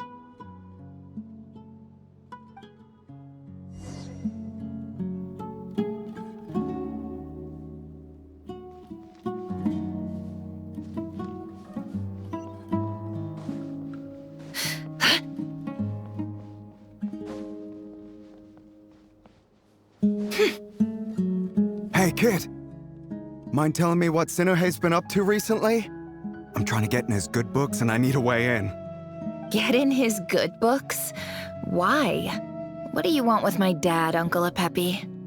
I've written a new song. I was hoping to showcase it at the next festival, but I'll need his approval. A new song, huh? I'd love to stay and listen, but unfortunately, Uncle Retinue says my dad's looking for me. Well, there's plenty of time and I'm not going anywhere. See that pile of stones? I'll be sitting there warming up my vocal cords. Come find me when you're done. Pile of stones. Got it.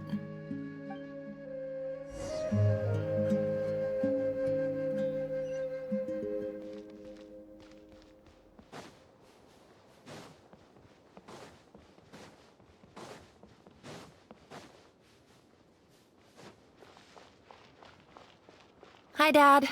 Uncle Retinue said you were looking for me. Ah, there's my little princess. If you'd gotten back just a little sooner, you could have shared the spoils of war with me. Spoils of war? Who were you fighting against, Dad? It was just a figure of speech. The aftermath of a sandstorm is no time to be waging war. I was talking about our war against thirst. I went out to fix our water supply problem, and now I'm back. Which means... We have a well again! That's right. I found a new one and brought back as much water as I could carry. It should last us for a good while. If it wasn't for these blasted sandstorms, our wells wouldn't be caving in. You wouldn't be spending all your time out searching for new water sources. As the chief of our tribe, I'm supposed to be leading us out of hardship and poverty, onto better things. You know how prosperous our ancestors were. I've told you all the stories. And look at us now, squeezed into these hovels. No one would choose this, if it wasn't for the endless wars over the years. But things are looking up.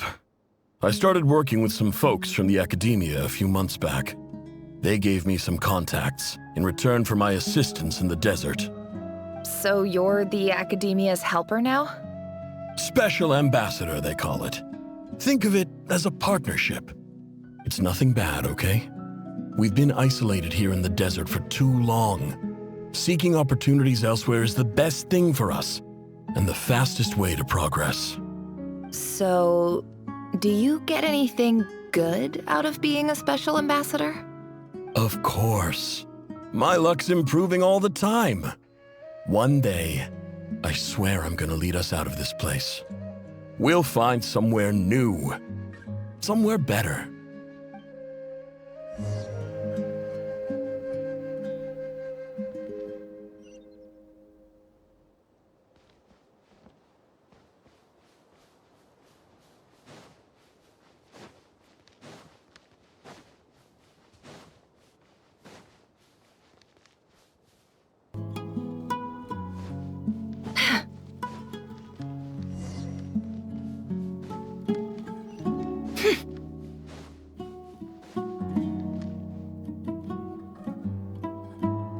That's our well, and you know it. You stole from us. Well, you've gone from chief to thief, and now you have to face the consequences. Did you really think you could take our water without permission and get away with it? You're either brave, stupid, or both. And that Special Ambassador Act? Yeah, nice try! We spoke to the academia. They said it was all news to them. You're a liar and a cheat!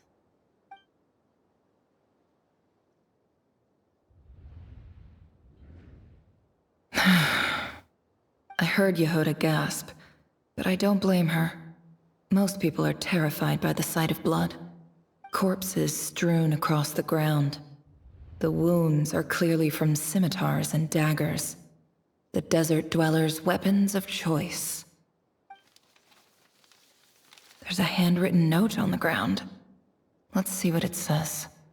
Halil, this is Sinuhe, chief of the Shimti tribe. Surely you remember me. I was the one who helped you and your colleagues avoid the quicksand in the desert. This is my second time writing to you. I assume my last letter must have gotten lost in the mail, as I didn't receive a reply. I hope this one makes it to you safely. I'm writing to you because I need some help. That sandstorm the other day completely blocked up our well, forcing me to look for another water source in Iab and Unut territory. It was a matter of survival. Praise the gods. The well of the Iab tribe was intact. It was my last resort. I drew what water I could and left, but not without being spotted. I fear they will retaliate. You told me to write to you if I ever needed help. You said you'd be my ally in the academia. I urgently need you to formally recognize my title of Special Ambassador and send some of your people to assist me for a few days. It's the only way I can convince them that this was the Academia's decision and prevent them from retaliating. This is an emergency. Please send help as soon as possible. Looks like this letter never got sent. The writer died a grisly death, and the letter was trampled into the ground. It's badly defaced. Some parts are barely legible. What a ridiculous lie the surviving Shimti tell. Their whole village was butchered over a sip of water.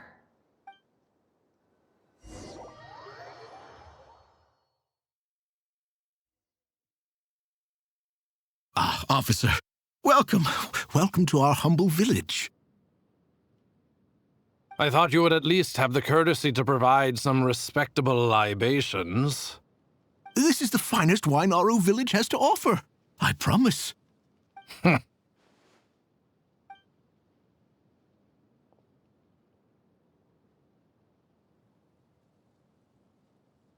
The Academia has agreed to reserve a single space for a candidate from your village. But I remain skeptical of this entire endeavor. I highly doubt anyone in this desert possesses serious academic potential. Please, have faith. If not in us, then in our god. The child we found shows great promise. I beg you, take her away from this place. Give her a chance. Don't let her talent go to waste. I don't recognize her. New arrival? She showed up here a few days ago and we took her in. She's a really bright kid. Please help. I'm begging you. So, where are you from? Nowhere special. Just a sand dune. What about the rest of your family? How many of you are there? Just the one. It's only you? Correct. So, no brothers, no sisters, no mother or father? Any who have slept on a bed of sand, I call my brothers and my sisters. Apart from that, I have no family. All right. Get over here. Sign your name on the form.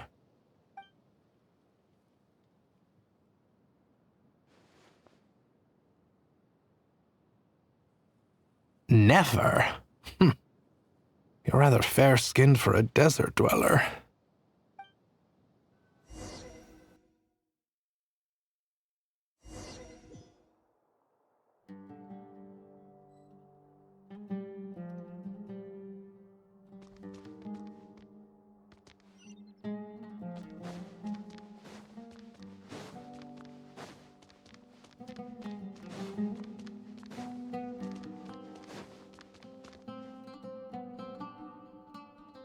Nefer, this term's assignments have been issued already. Please read through the materials thoroughly, conduct your own additional research, and then write an essay on the topic. Yes, Professor, I'm aware. I just had a couple more questions I wanted to get your perspective on. Oh? Please ask away. Well, I saw the other students' problem sheets, and I couldn't help but notice that my assignment is much easier than theirs. Do you really think I'm a weak student? A weak student? Goodness, no. Quite the opposite. You have a sharp mind. Almost too sharp. I think what you're saying is, a weak student wouldn't have noticed the discrepancy. And if they did, they certainly wouldn't complain about the lighter workload. You see, sharp as they come. You see things the way they are. And I'm sure you know why they're like that. Because of where I come from. Because I'm different. I'm sorry, Nefer. I don't like it any more than you do. It's just... Anyway, you said you had a couple of questions. What's the other one? I wanted to check. If someone sent me a letter to the academia, where do I go to collect it? Ah, your family wrote to you. Well, as long as they put your name on the envelope, someone should hand it right to you. Not exactly. It's not even a recent letter. I was just curious where the mail would end up if no one collects it. The House of Dana, I expect. I know there's a box for unclaimed mail somewhere in there, probably sitting on a shelf. Whatever you're looking for, that'd be the place to start. Okay, got it. Thank you, Professor. Oh, don't mention it. Honestly, I feel like I failed you. I'm supposed to be your teacher, but I haven't taught you anything. Hey, don't say that. You're a great teacher, and you do your best for all your students. But the rules are the rules. You're not allowed to teach students like me. It's not just the academia either. The whole world bends over backwards for the successful, and leaves the losers to suffer and die. Oh, my dear child. Don't tell me you've given up on life already. I haven't. I just think that if you want to make it in this world, you have to find a way to become successful.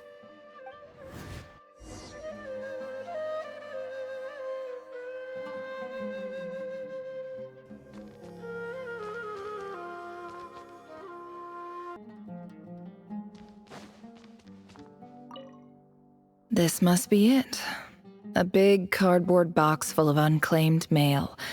And probably some letters that ended up here by mistake, too. Let's take a look.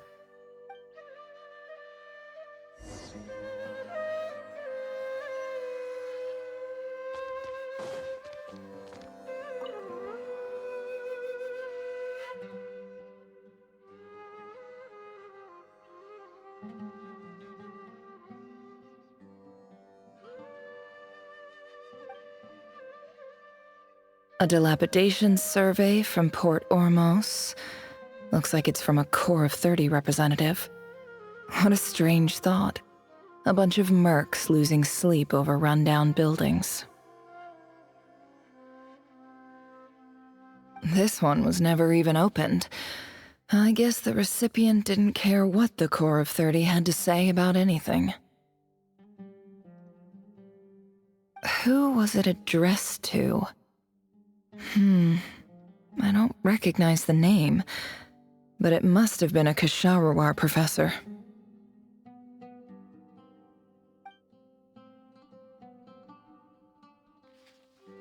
This one is addressed to the Immorta Sage. The title is Changes Observed in Satyavada Life Symptoms. Why do all these letters read like full-blown dissertations?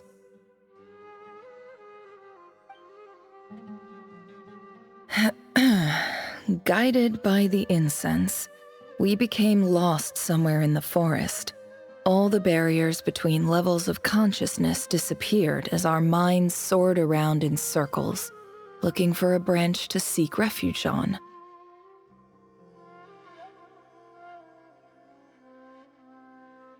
In clinical terms, these symptoms fit the description of incense poisoning. The Immorta Darshan strictly prohibits the use of hallucinogenic substances, but I believe there are still people getting away with it. For example, my neighbor who always breaks out into song and dance after using incense. This seems like something the academia would want to know about. Why wasn't it collected? Wait, what's this written on the back? It's so small.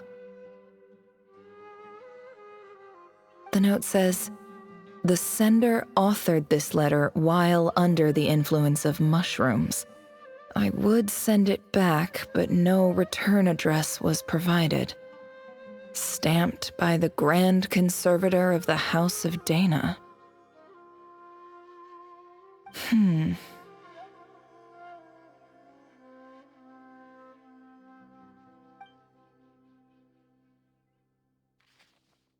This next one is addressed to Grand Sage Azar?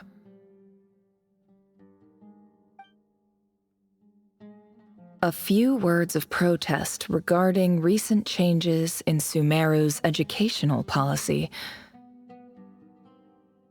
In recent years, the academia has taken on a small number of students from the desert region, as per the policy to this effect. However, it appears to me that these students have not, in fact, been provided with educational opportunities that are, in any meaningful sense, equal to those enjoyed by their peers.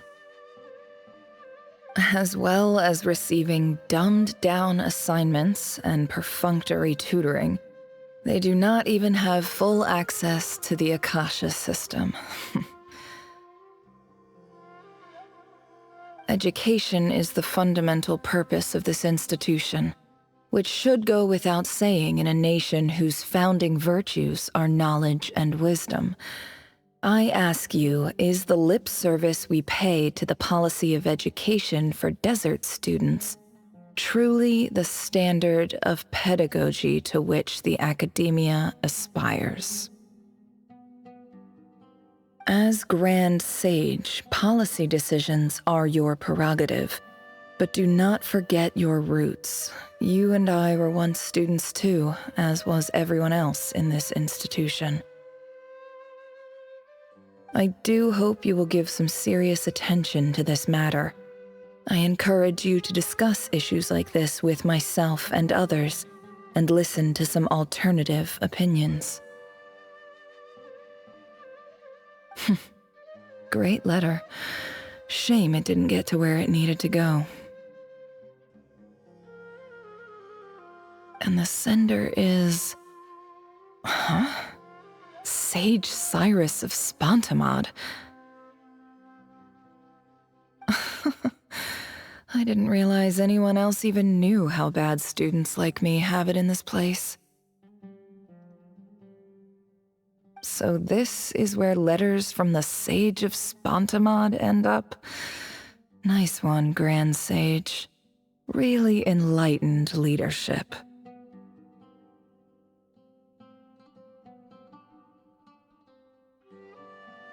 Whatever.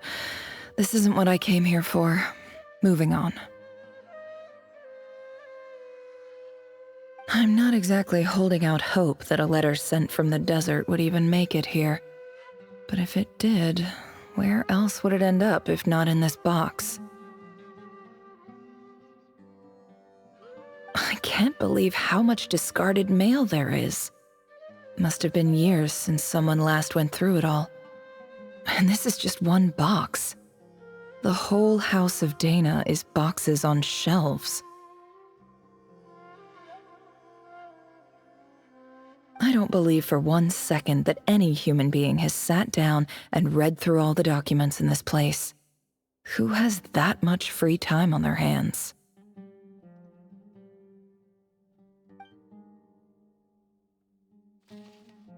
Wait, could this be it?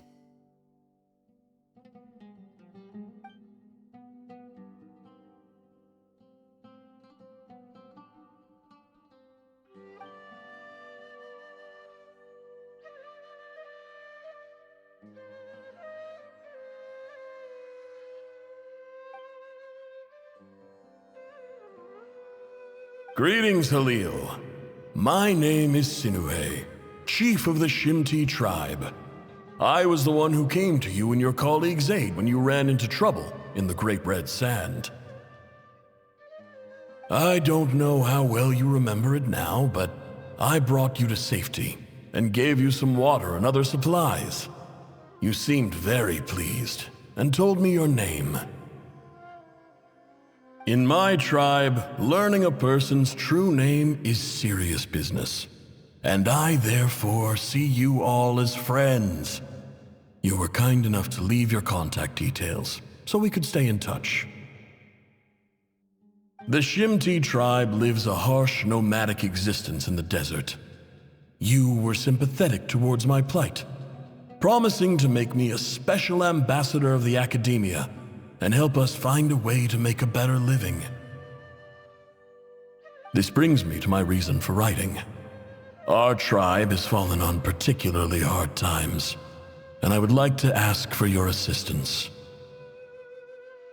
There was a terrible sandstorm a few days ago, which blocked up the well in our land. To ensure my people's survival, I had no choice but to venture into Iyab and Unut territory in search of an alternate water source. The Iyab and Unut are descended from the Thamudians, while we trace our ancestry to Tulatala. We worship the Lord of Flowers and have had relatively good relations with our fellow tribes up until now. I found a well belonging to the Iyab tribe. They declined to help us, but I really had no other option, so I took some water to keep me and my tribe alive. My actions are certain to incur their wrath. When we met, you assured me that you would be my ally in the academia. I would like to take you up on that offer, because I really need your help. I wonder if you could send an academia representative to meet with me. That aside, the last time you were here, you mentioned that the academia had started accepting students from the desert, and I told you a little about my daughter, Nefer. We have next to no resources here in the desert, and my power and influence are limited. Would you consider enrolling my daughter at the academia? She is a smart girl. I know she won't disappoint you. From the outset, the academia never took you seriously. Those things they promised were just empty words. I doubt they even remember the name Sinuhe. And you were so emphatic that your luck had finally changed for the better. You swore you'd lead us to a better place one day. You spoke with such conviction, like you were the most powerful chief in the whole desert.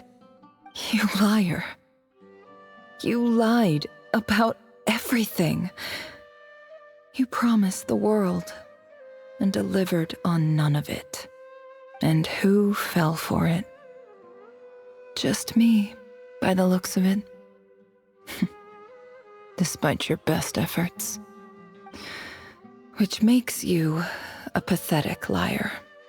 You weren't even any good at it. I think I'll take over from here. Let me show you how it's done.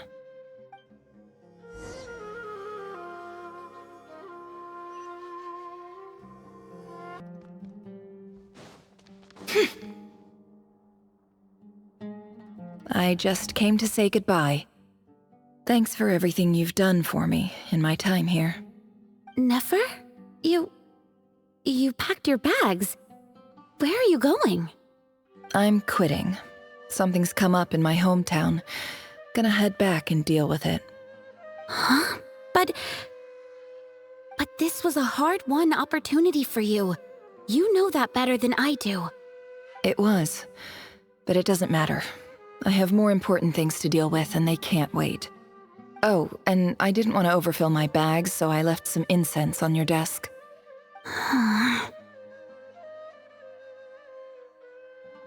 What's wrong?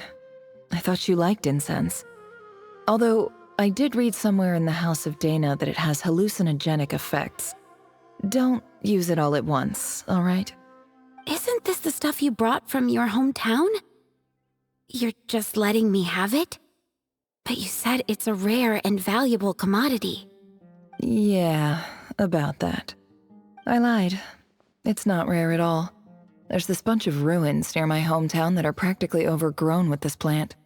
It's not worth much. Keep it, it's fine. But never... All right, that's all from me. You take care.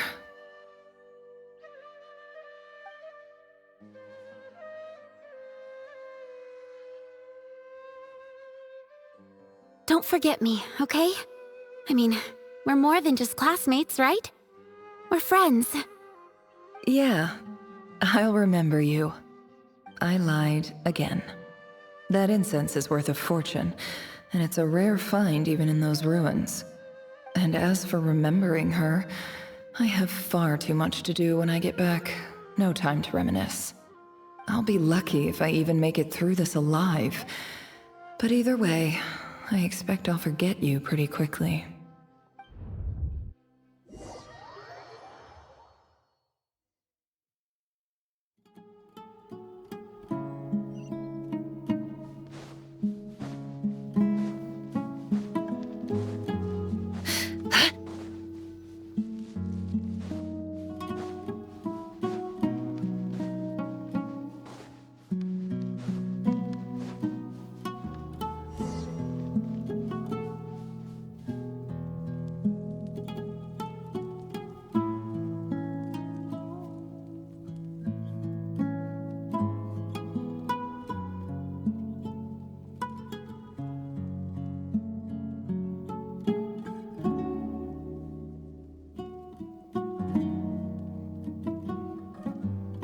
It's a pleasure to meet you, Mr. Arif.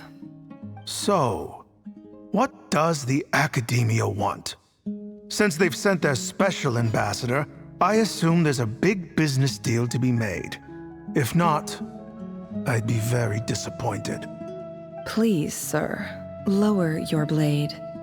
You're lucky I'm the one they sent. Not all special ambassadors share my admiration for the Iab people.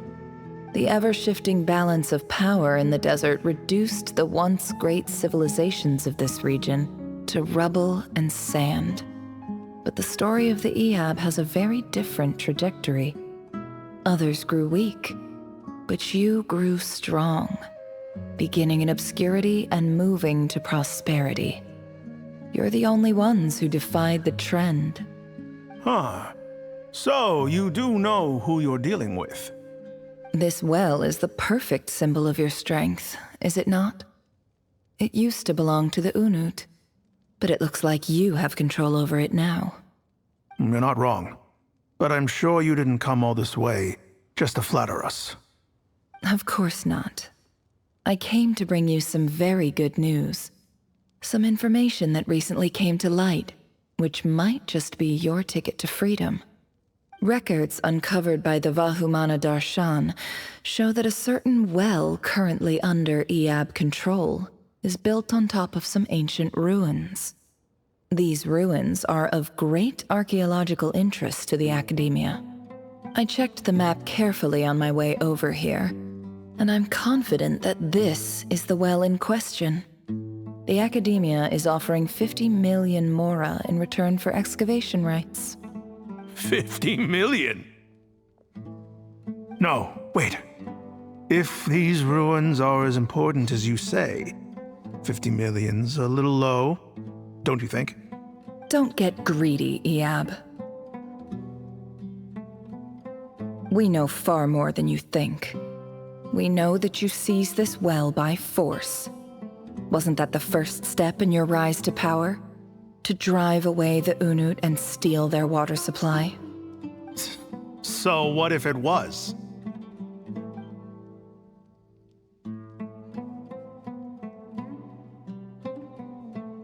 Don't worry.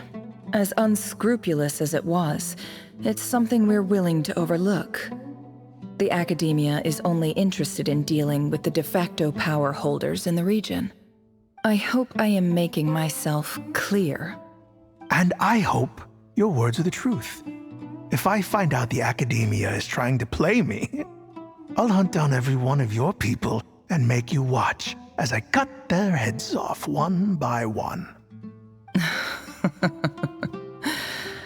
I assure you, Chief, that would not be in your long-term interests.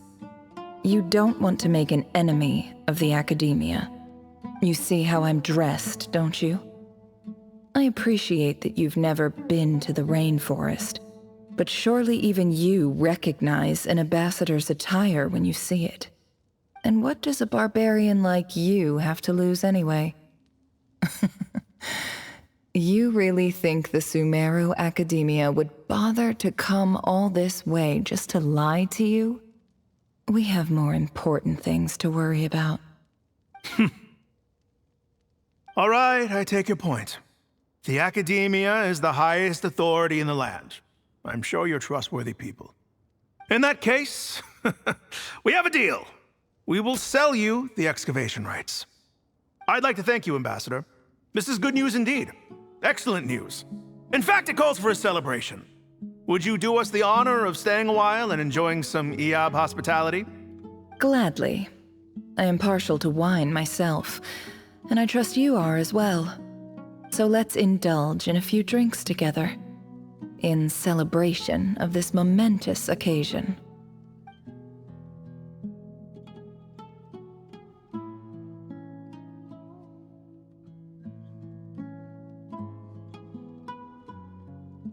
Chief! Chief, it's an emergency!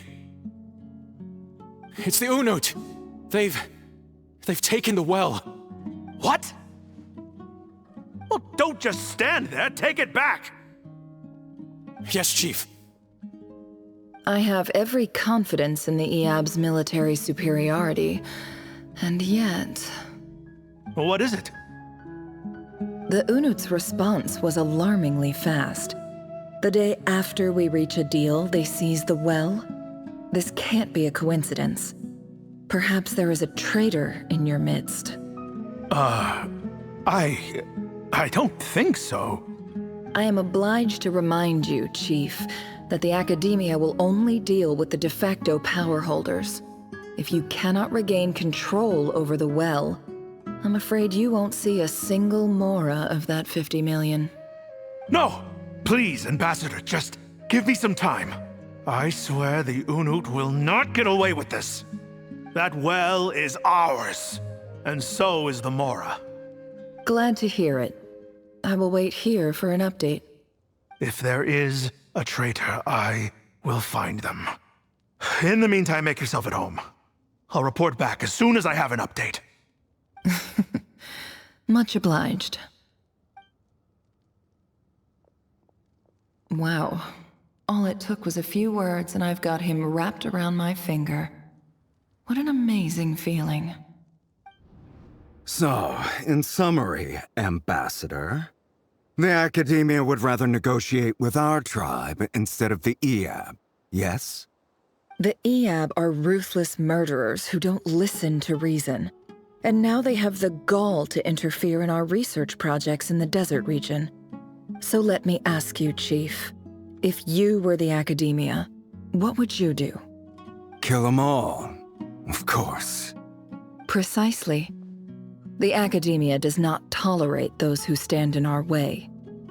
The Iab have held back our academic pursuits for too long, and our patience is wearing thin.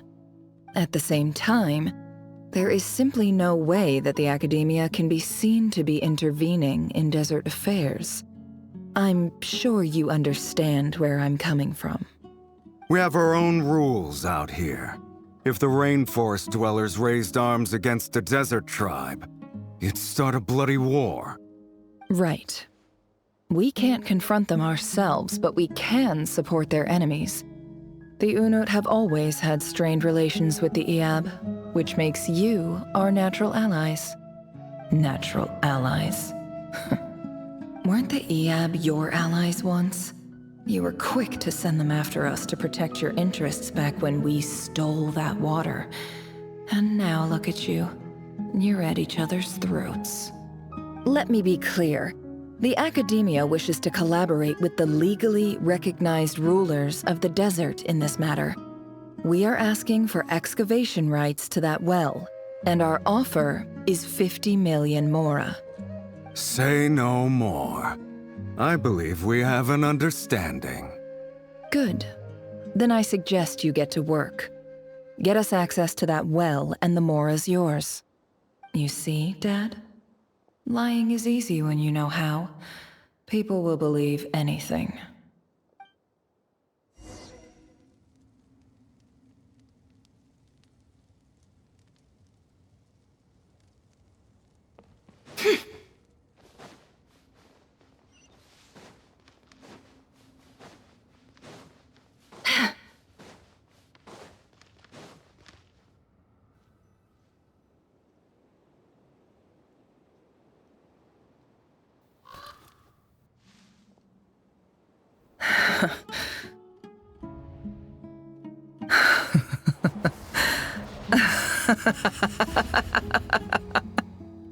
Look at yourselves. You may be vile, savage monsters, but your butchered bodies bleed like any others. You're no different. You're nothing special at all. The monsters who destroyed my home, they're just ordinary, petty human beings. What a joke. I think we're even now. Maybe I've even done the desert a favor. It's a better place without all these people around. Oh, Sinuhe, my gullible fool of a father. Perhaps if you'd been as ruthless as I was today, our tribespeople would still be alive. In this dog-eat-dog world, a chief needs to be tough to survive. But you couldn't do what had to be done. So I did it for you. Nefer, it's okay. All of this is in the past now. I believe I remember you promising to remain silent. Yeah, but even so... Yehoda, is there anything you can do to ease the tension? Alright, time for a sharp turn onto a completely different topic. So, anyway, that's enough of that. When are we getting out of this place? Feels like we've been walking forever. I'm getting pretty tired. Oh, Alma, you tired? Yes, if we can find somewhere to sit down, I could certainly do with a rest. It's not far now. There should be a temple just up ahead. Yes. Really? A temple? That's where this story ends? I guess that's how things go in the desert. Desert dwellers can never escape their destiny. Or so everyone says. I never wanted to believe it, but looking back now, I'm as desert as they come. You mentioned a temple. What's waiting for us there? My biggest trade secret of all. Ah. Then I'm guessing it's where you got your power from. The power to peer into other people's minds. I didn't know you were clued up on any other religions. I'm no expert in the history of Sumeru, but since you come from the desert, I would imagine it has something to do with King Deshret.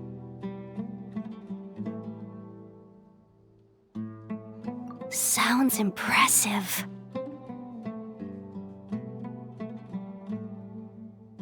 Ah, I know who you mean. General Mahamatra Sino.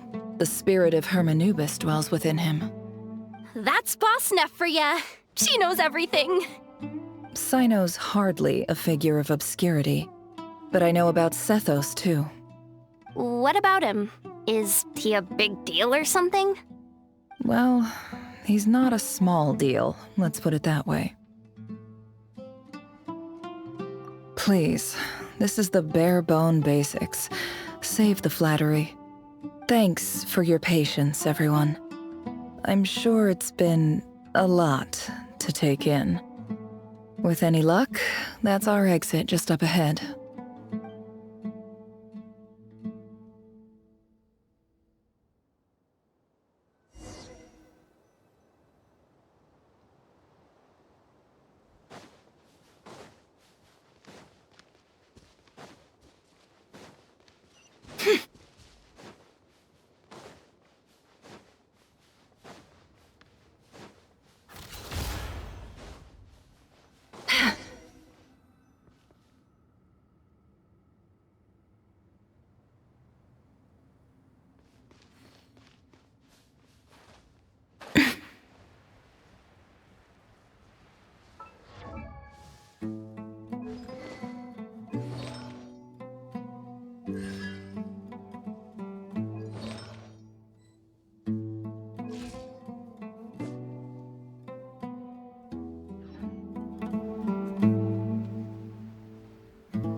any of this stuff.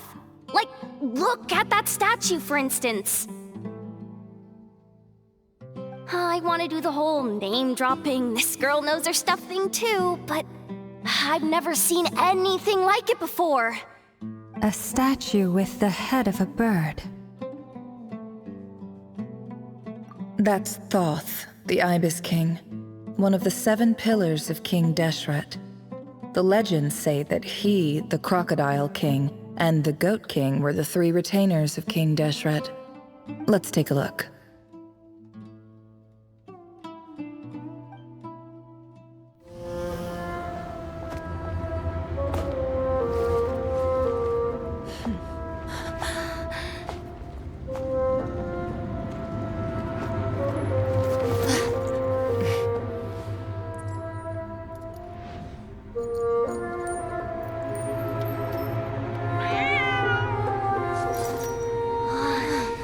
It's just Ashru.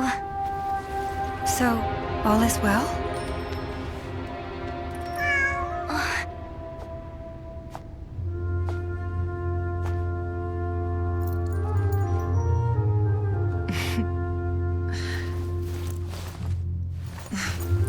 Typically speaking, at this point, the world disintegrates. Then we find ourselves back in the outside world. Besides, these are my memories. There's nothing to fear. You're sure? Of course. It's almost over.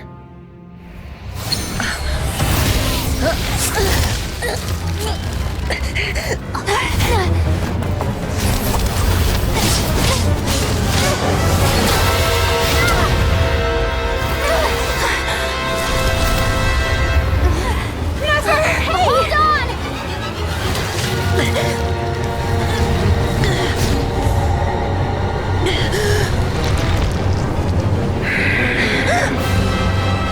Knowing too much is always a death sentence. Speak for yourself.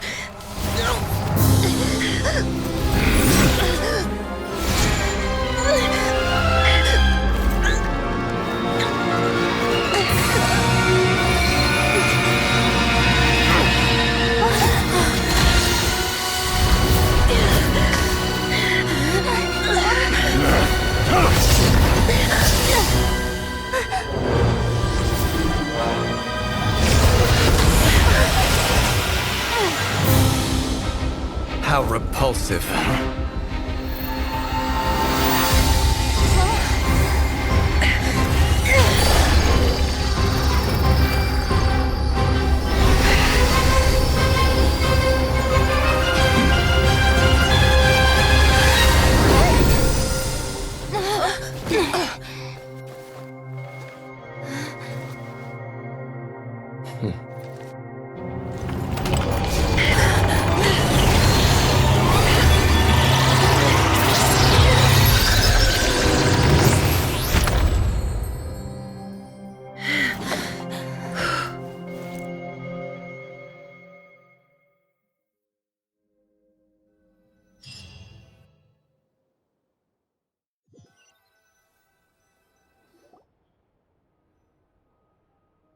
Timed that pretty well, didn't I?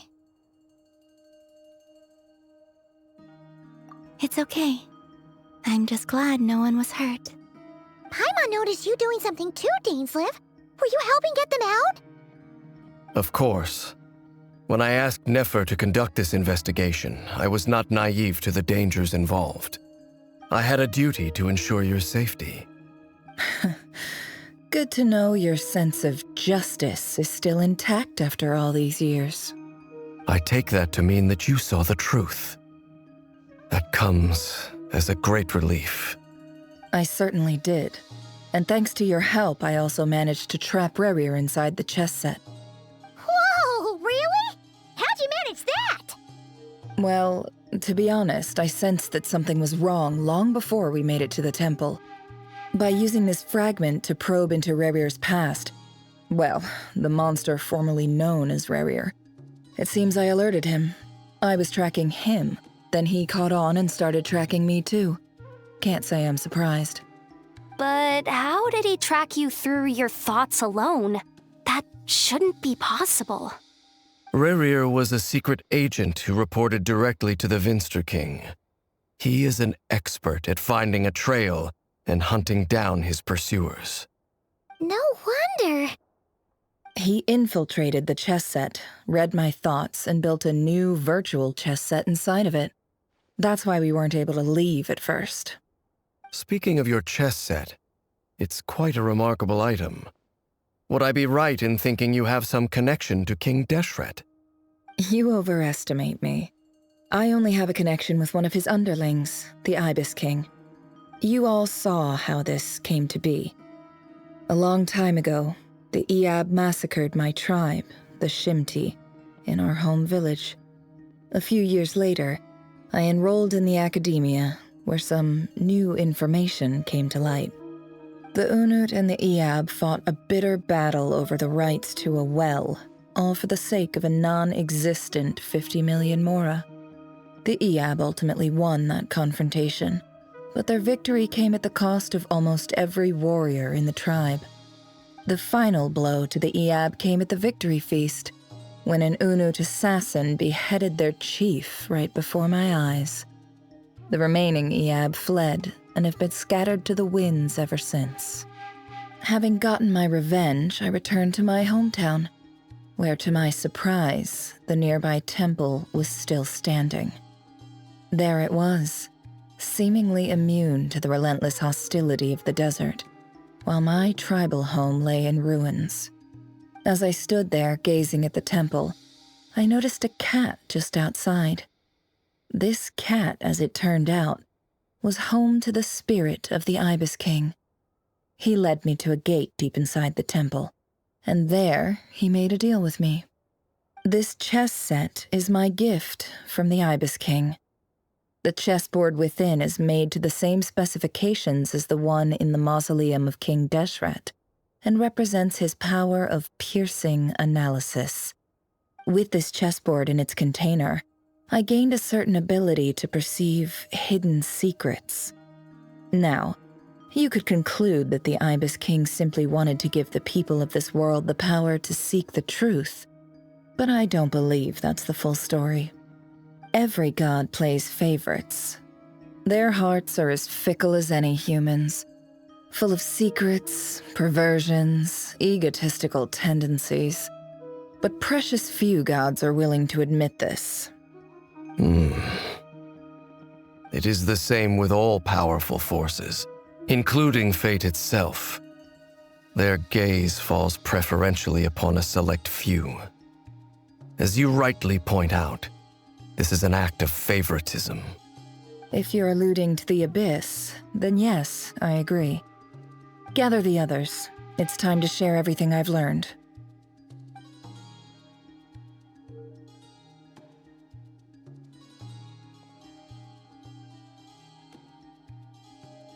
Thank you all for being here. As promised, I did some further investigating into the Reicher of Solnari's background. I am pleased to report that the investigation has been most fruitful indeed. The Reicher of Solnari, real name Rerir, was once a Khanrian subject who served the Vinster King. I will now share the important details of his story. Please save any questions or comments for the end.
So that's why he's so obsessed with the moon.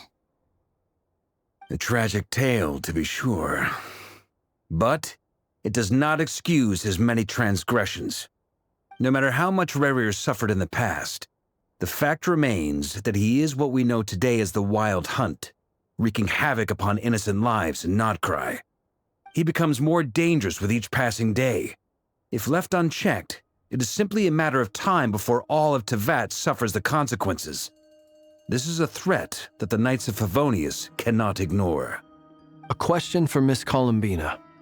Forgive me if this is presumptuous, but have you ever seen the spatial gateway that appeared in Rerir's memory? Never. But I have heard stories of something called the Moon Gate, and this seems to fit the description. Miss Lauma, any thoughts on this? In the lore of the Frost Moon Scions, the moon is believed to hold many secrets. Some sources speak of ancient knowledge, others of a gateway to the unknown. The term Moon Gate is one I have heard before. But as is the case with all of our legends, there are no records of any first-hand witnesses. We cannot know whether it truly exists. Then back to Miss Columbina. As a moon goddess yourself, do you have some idea of where the Moon Gate leads to? Not at this stage, sorry. I do hold the power of the Frost Moon, and my strength is recovering well. I can sense that the gate would open at my command, but... But there's more to the power of the Frost Moon than that? Yes. A moon goddess has the right to open the Moon Gate, since it is a path to the moon. But as never mentioned, holding open a spatial gateway takes a huge amount of power. And right now, I need to conserve my energy to fight the Rahier of Solnari. I'm afraid this is one mystery we may have to leave unsolved for now. I agree. Better to save your strength. But if you'll humor me for a moment, I have a bold conjecture of my own regarding the world beyond the gateway. I highly suspect that neither Tholindis nor Rerir made it through unscathed. The evidence pointing to this is the fact that the Rahier of Solnari exists in the form of countless fragments. With the abyssal power he wields, no ordinary foe can touch him, let alone tear him to shreds. And yet, the Wild Hunt proliferates wherever his scattered fragments lie, drawing hordes of monsters to many different locations across the land. So your theory is that Rerir was physically torn to shreds by some powerful force? Hence, why the Wild Hunt is a distributed phenomenon, rather than a unified one? Makes sense to me. Explains why the Wild Hunt is so pervasive, and why he's been trying to piece himself back together. He was whole to begin with, and he wants to be whole again. Without the power of the Abyss on his side, he almost certainly would have perished the moment he was torn apart. But the Abyss, much like a curse, has kept him alive. I could not agree more. The power of the Abyss is most surely a curse. It is a compelling explanation, and one that accords with my present understanding of Abyss creatures. Whether the life form in question is primitive or advanced, if a curse has extended its lifespan unnaturally, it will continue to survive in spite of everything. This raises some interesting questions. I will run some experiments and see if there is any validity to my suspicions. That being said, regardless of whether my research bears fruit, I would like to thank Miss Nefer for conducting such a thorough investigation. Already, it has greatly enriched my understanding of the entity we face. My pleasure, Mr. Albedo. I too hope that the information I have shared today proves useful as we look to formulate the next stage of our plan. Hey! What is it, Dainsleif? You look really upset! It's just... when I think of the man I once knew as Rerir, I struggle to understand why things had to turn out like this. The two of you used to be friends, didn't you? I don't know if these words will bring any comfort, but my heart goes out to you. Mine too. We can never know all the hows and whys of the way things are. The moon and stars are full of untold secrets and lies, and the skies are host to many more mysteries than these alone. Yet, none of that can begin to compare with the complexity of human life. Those are the first comforting words I've heard in a long time. Thank you both. Well, I think this is a good place to end today's meeting. I'm sure Nefer needs some time to recover. She's been through an awful lot today. That's very thoughtful of you, Lama. Of course. Sounds good to me. Take some time to rest and digest before we reconvene to nail down a plan.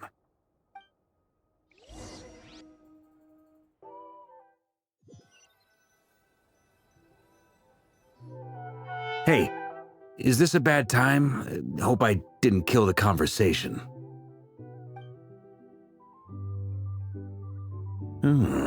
Nice room. Oh, I'm not coming in, though. Why not? It's just a hotel room. If it's all the same, I'll just stay out here. I might not look the part, but I'm technically a knight. Barging into people's private quarters isn't the kind of thing we do.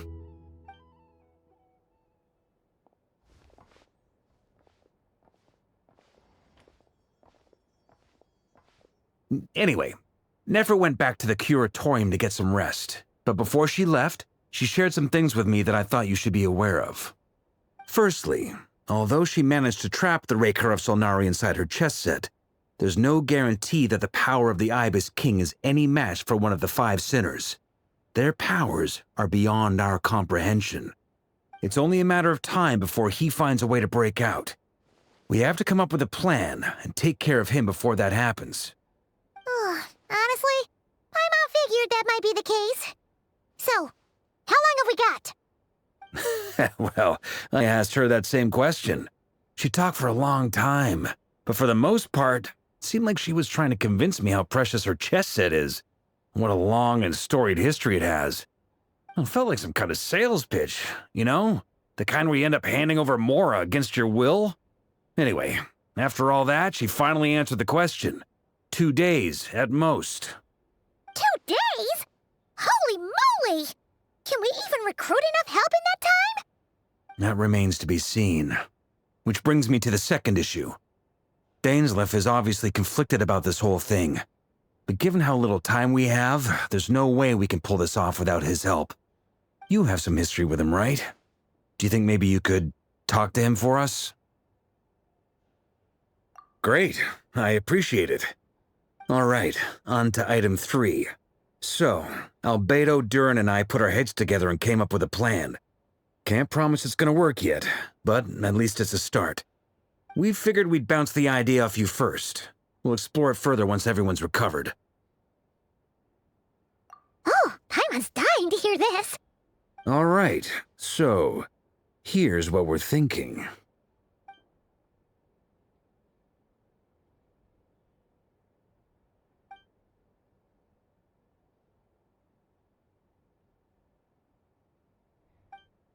We felt a little uneasy about roping you into this. I mean, firstly, you're not locals, and secondly, none of us are your boss. You're well within your rights to refuse if you so choose. Roping us in? Why would you even say that? We know the stakes here. It's all of us against the Rayher of Solnari, or none of us stand a chance. I choose my words very intentionally, I'll have you know.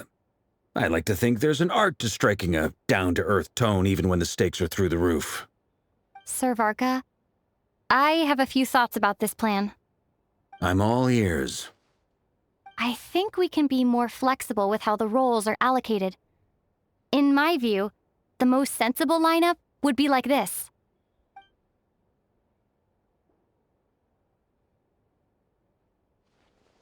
I see your point, yeah.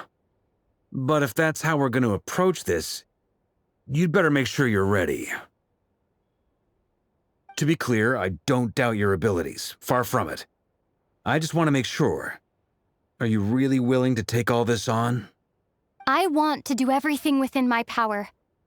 The Reikir of Solnari is a truly fearsome opponent, and if I do my part, it'll greatly reduce the risk for everyone else involved.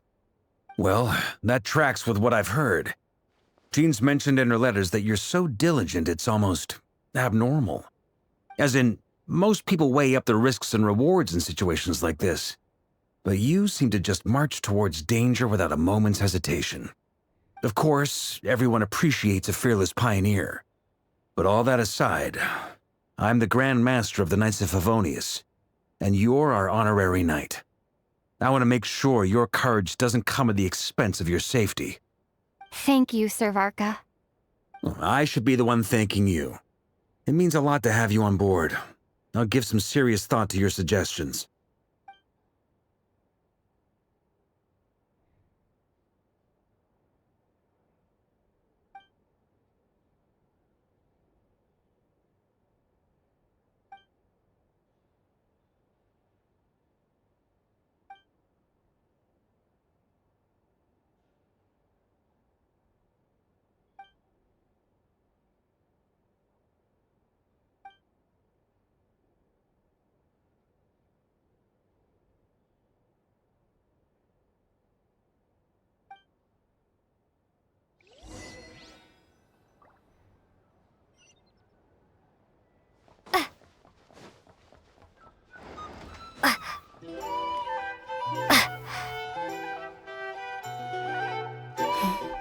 This is a thorough plan, but I do have one last question before we take action.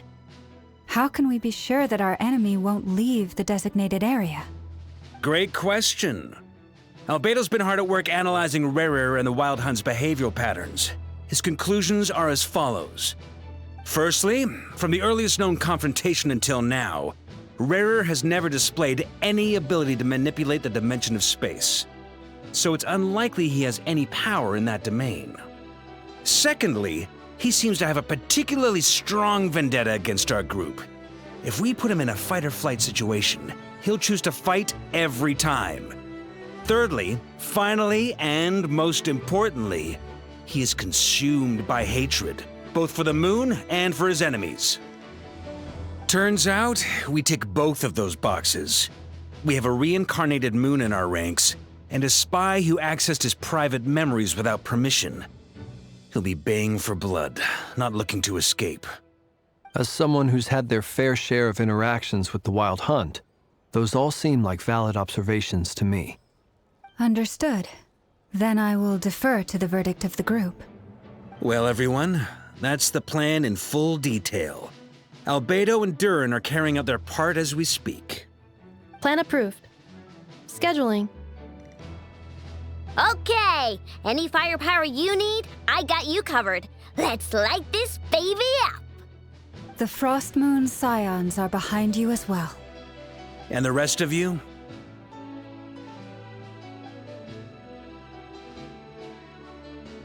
No objections? All right, then it's settled. This is the plan we're going with. Next up, an old tradition of mine. Anyone who wants to back out, now's your chance. Wait, we can still back out of this? Everyone says things they regret, right? I don't want anyone feeling trapped because their mouth said yes before their brain had time to think things through. A very people-first approach. I hear that's common practice in the Knights of Favonius. Heh. Who'd you hear it from? D-Luke? Shh. We don't use people's real names at work. This contact will be known only as Owl, please and thank you. This plan can only work if everyone does their part. Flint's and I will absolutely support it. We shall indeed. You'll be glad you accepted our help. Also, you are the last person I expected to see here, Miss Dory. It's not often I get called Dory in a work context. My peers usually call me Lord Sangama Bay. So, the longer your name, the higher your net worth. Is that the idea here? In that case, Mr. Flint's here must be worth a fortune. That's right, I know your full name. It's... The walls are thin here. I'd appreciate you keeping that a secret. Okay, fine. I'm actually only here as a favor for someone else. Do you have any idea how much it would cost to hire me otherwise? Oh, does this mean someone out there actually has the power to boss Dory around? It most certainly does not. We have a long-standing and mutually beneficial business partnership. She's actually the mom of a friend of yours. Said mom supplied me with a great little trinket, but now that lady's ruined everything.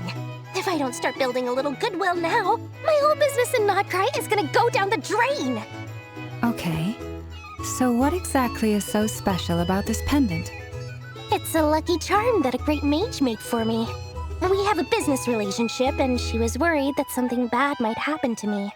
So, she wanted me to have something that can store power to protect myself with. I finally got it all fully charged up with Kuvaki, and then never went and used it all up at once!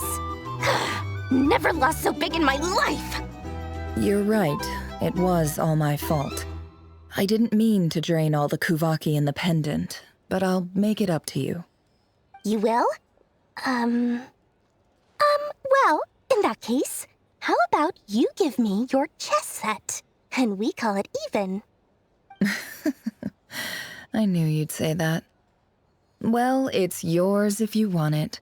In fact, take it now, and I'll even throw in a free Raker of Solnari. Deal? You're putting me in a difficult position here. It's a very useful thing to have around, but I have a funny feeling it won't be around much longer. I guess we'll see in a couple of days. Looks like bankruptcy for me. Hey, don't be so pessimistic. See this through and you never know. You might find a new business opportunity on the other side.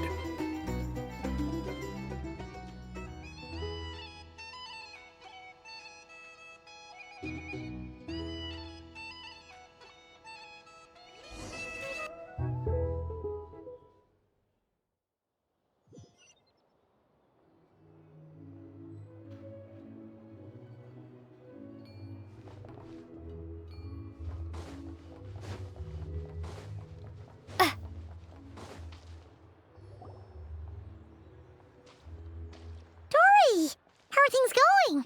Feeling ready? Oh, I was born ready. We only have 2 days. You think Lord Sangama Bay would let an opportunity like this slip by? Don't forget, when something's in high demand, the people with the goods on hand get to charge the highest price of all, even higher than the sellers taking advance orders. Ta-da! See? It's right here! Ah, it's so pretty! Did you make it? No, I have a supplier. We go way back, so he made me a very attractive offer. Aha! No wonder you were talking about lucky charms at the meeting. You've been getting Kave to make them for you. That's not the full story. It actually started a while back as a project between me and the Dendro Archon. Mage Alice once warned me that this world won't stay safe forever. There may come a day when everyone faces a great crisis. I passed this on to the Dendro Archon, and she secretly brought together a research team made up of Sumeru's top scholars to invent a technology that could keep people safe. I won't go into the details because it's all very complicated, but if you want to know more, you can ask the Dendro Archon about it sometime. Anyway, point being, it was the Dendro Archon who asked Kave to build this little contraption. As one of the top Kasharu War talents, he was the obvious choice. Took him long enough. He stressed over it for ages. Must have gone through at least a dozen designs before producing a final product. But that's Kave for you. Marak delivered it to me a couple of days ago, along with a letter from Kave. Could I ask why I'm sending this technology to you? And what's your proposed use case? Has it been approved by the relevant authorities? So nosy. My fault for sending him the research permit to begin with. Surely Nahida must have told him you were involved in this project. You He was probably just nervous because you're always so secretive about your business. Could be, could be. Anyway, I just replied, let's hope there never has to be a use case, because it would involve grave danger. Fair enough. But it sounds like he was just being cautious. He probably felt responsible as the one who made it. Or maybe he was asking as a favor for his housemate.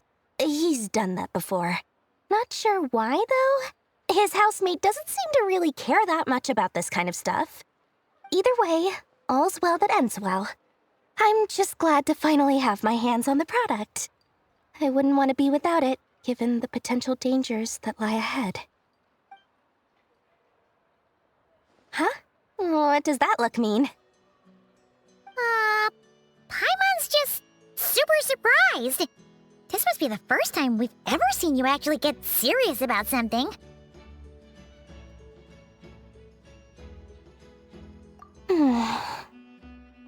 Well, a long time ago, I made a promise to myself. I promised that I was gonna live every day of my life with a big beaming smile. Obviously, Mora plays a big part in that. But there are always gonna be times in life when you have to give something back. That could mean paying back a debt, returning a favor, or showing some kindness. Alice has been a huge help to me over the years. She was the first investor I ever had. And I want my investors to know that Lord Sangama Bay is the best in the business.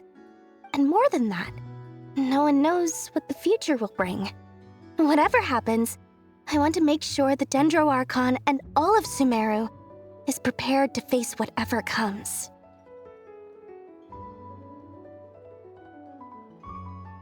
Oh, that? I was just making sure Nefer and I are square.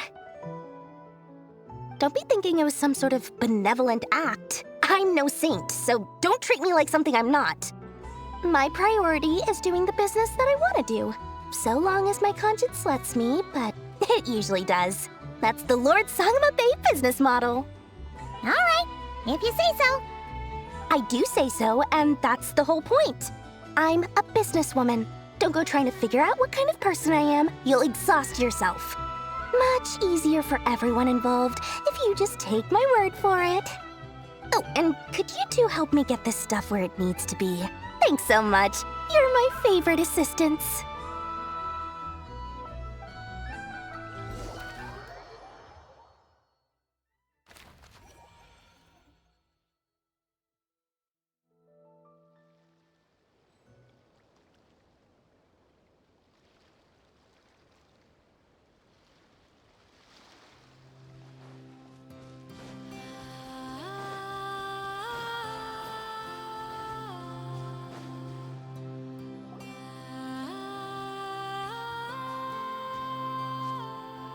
Traveler, Paimon, it's good to see you.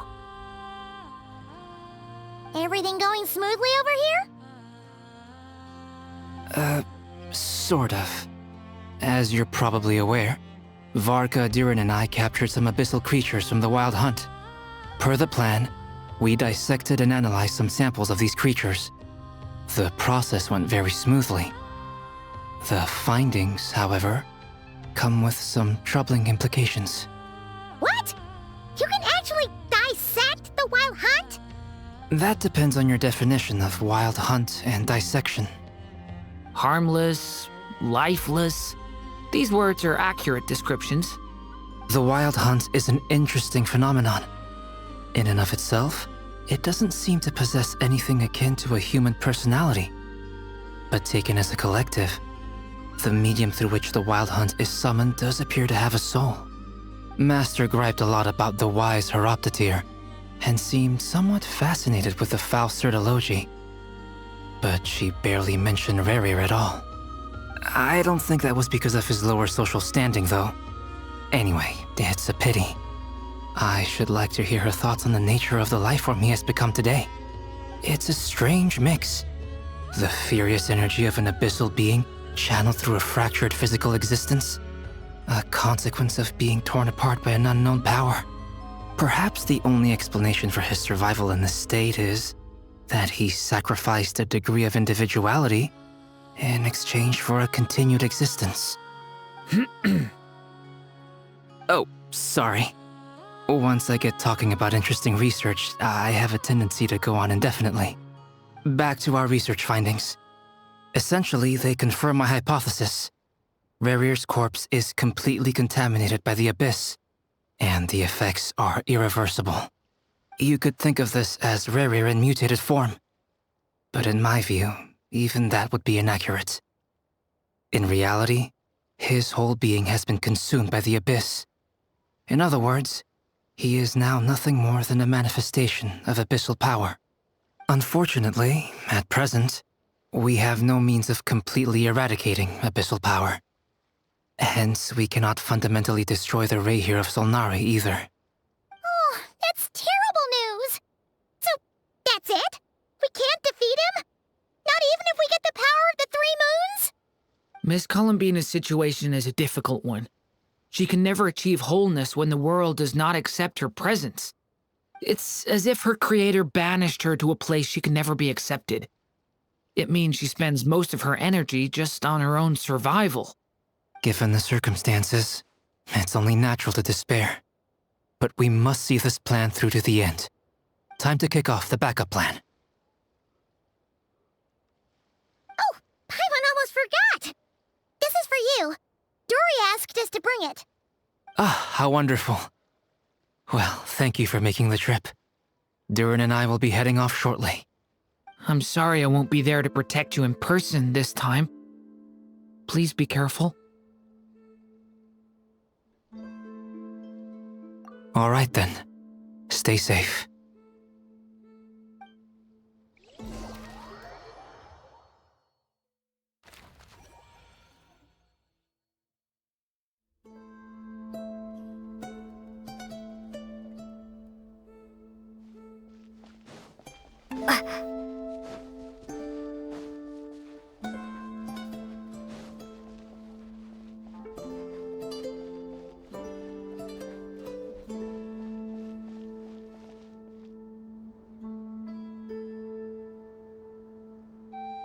Miss Lauma, is everyone here?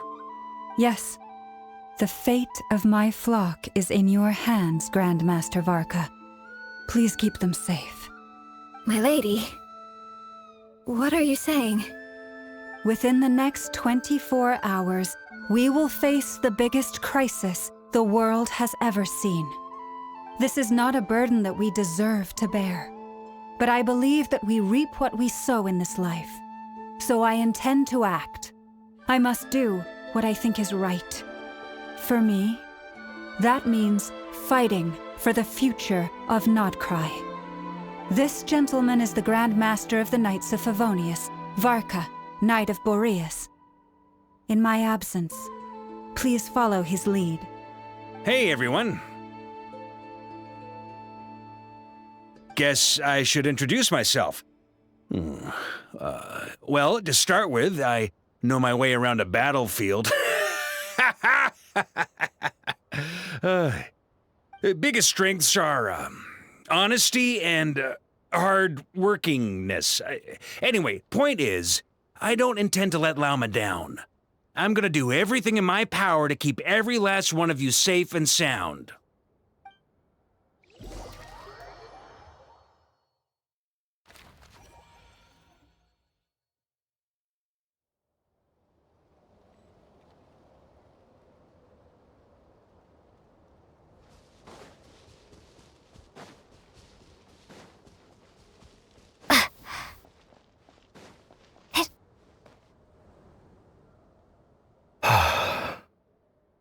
Something on your mind?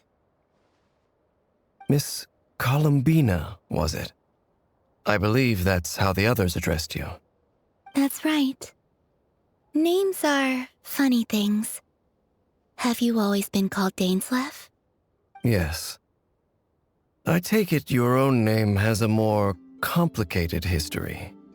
I have a different relationship with names than other people. To be honest, I'm not even sure that Columbina is my name. At least, not in the same way that Dainsleif is yours. but it's what everyone calls me, and I go along with it. A lot of my life has been that way. I get so used to things that I forget to question why they are so. I never used to think much about where names come from, or what they mean to people. Maybe something's wrong with me. You're different from other people. I sensed it the first time we met. You're more perceptive than most. I'm sure your long life and rich range of experience explains that. Do you ever find yourself missing Conria, Mr. Dainsleif? Difficult to answer. I have dreamed of the past many, many times. Sometimes I'm fighting tooth and nail. Other times I'm lying on the ground, defeated. I don't recall any happy moments from that time. It has been too long. Is that because hatred survives longer than love and affection? That would not be for me to say. I make no excuses for the grudges I bear. But whatever the reason, I remember little that was beautiful or sentimental. Thank you for your help with the Rerir situation. Without your efforts, I never could have learned the hidden truth of his story. You're welcome. I know he's your friend. Friend? He betrayed me. And I never really understood what he was going through in life. Some friendship, that is. Okay. So, do you plan to fight him with us? You see, you're torn. Now you know what really happened. You see the things he's done in a new light. I need some time. Of course. I completely understand. Anyone else in your position would feel conflicted too. Actually, I went through something similar myself recently. Something happened that changed my perspective on a situation. A situation I took for granted at the time, but now I feel very grateful for it. You mean the Harbingers who still support you, even though you've left the Fatui? Yes. I always thought they were only helping me because Harbingers are forced to work together. But then I abandoned them. A warrant was even put out for my arrest. And even now, they still support me. Which means I was wrong about them all along. Clearly, they view you as a friend. I feel a little guilty now. I regret not seeing her help for what it was, and not treasuring it. I see the guilt that you're feeling now, because I feel it too. Hopefully, talking about it will do us both some good. Have you noticed that the Traveler and Paimon are over there? I think they've been listening. Huh. Shall we say hello? Sure. Hello. Ah! They caught us!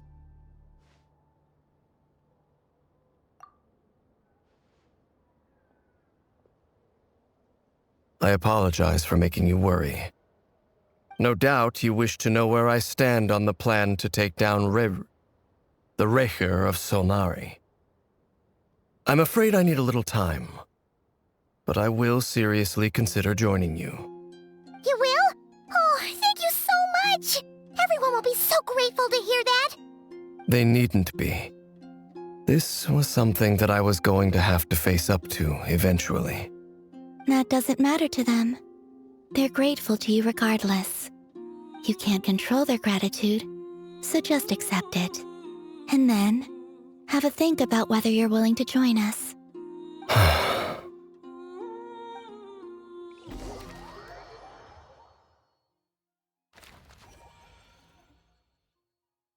It's nearly showtime! Let's go rendezvous with the others. You know the place.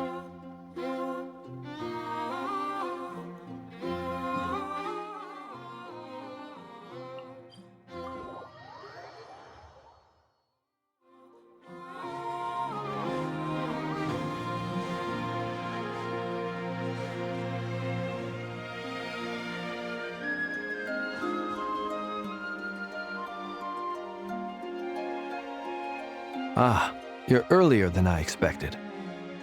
Hey, Flint! Been waiting here long? Not too long.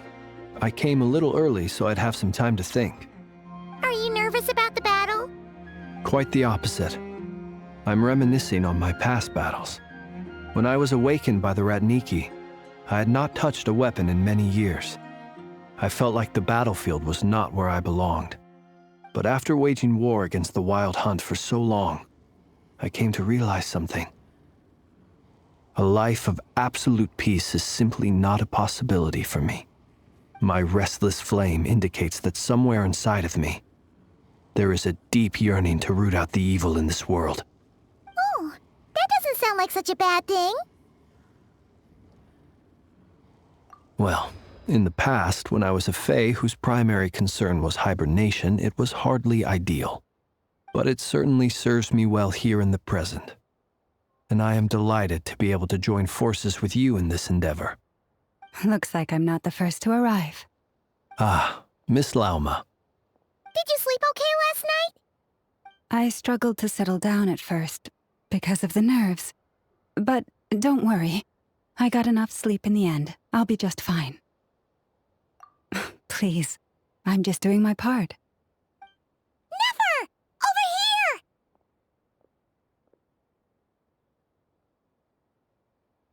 here! Aino asked me to relay a message.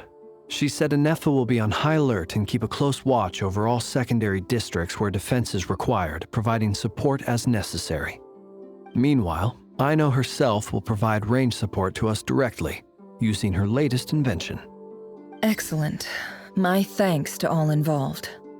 The chess set's looking a little unstable. It won't hold him much longer. We should be prepared to engage at a moment's notice. No sense sitting around waiting. Let's make the first move while we still have the option. I agree. Paimon, find a safe hiding place. Got it! Be careful, Traveler!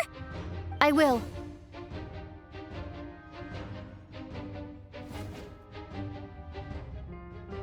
Everyone, take your positions as soon as the battle starts. Every ounce of strength we have in our bones, let us bring to this fight. Ready? Let's go. I've seen all your futile ploys before. You have become the authors of your own demise. I wouldn't be so sure about that.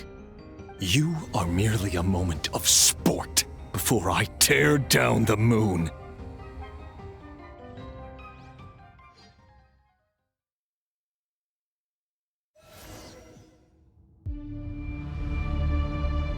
Stay on your toes. Yup, you too!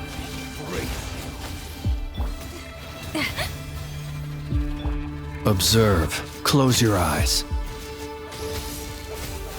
Observe. Let me help you guys. Eat this! Can't hide the truth. Let's see what you're made of. Let's see what you're made of. Leave this place. With one heart, we pray.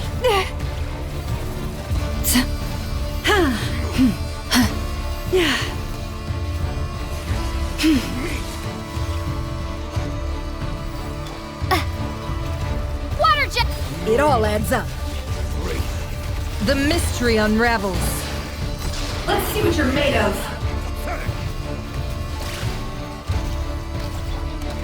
Observe. To dust. Close your eyes.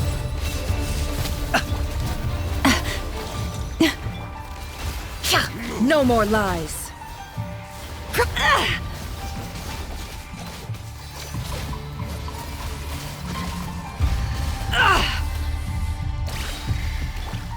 Water jet! Can't hide the truth. Seek within. Time to come clean. It began with the moon, and so shall it end. The moon will protect you.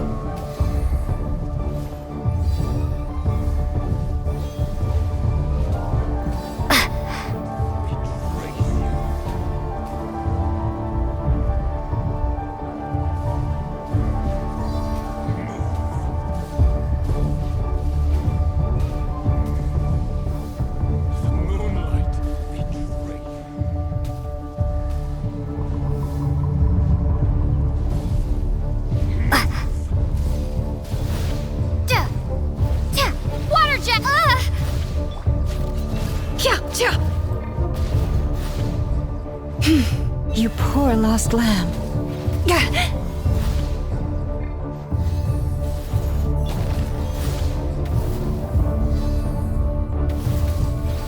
Do you see now? More lies. Can't hide the truth. Fedifon, when will it be as you foretold?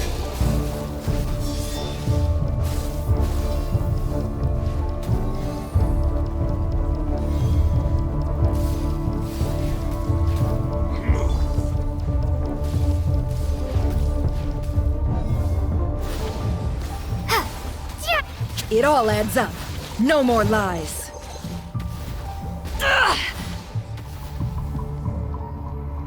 Your foul spirit is not welcome here. The truth. Yeah. Forest, protect us for the everlasting. Be silent. The long sleep beckons. Close your eyes. Are you quite finished? Do you fear the dark? Go! You poor... No more lies. The mystery unravels. Can't hide the truth.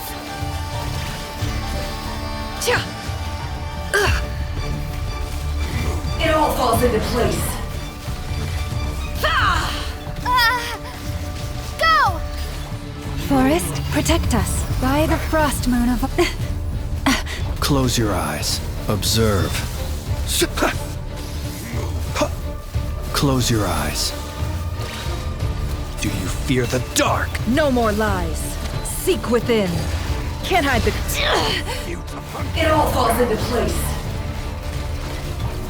Go! Bombs away! Leave this place. Steady now. Observe. Close your eyes. Observe. With one heart, we pray. No more lies. Time to come clean.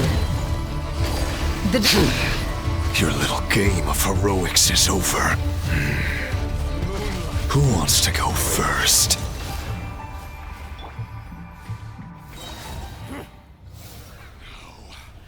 Get out of my sight! No! We've been separated. You okay? Nefer, where are the others? Stuck outside the barrier. I guess he really doesn't like us. I told you before, knowing too much is always a death sentence. Be careful what you wish for.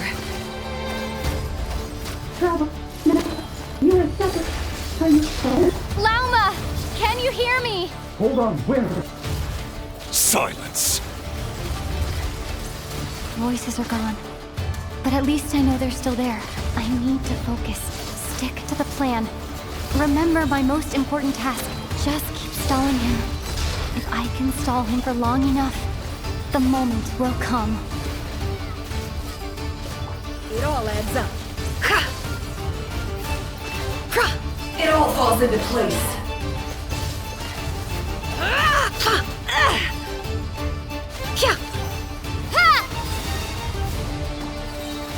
The deception ends here.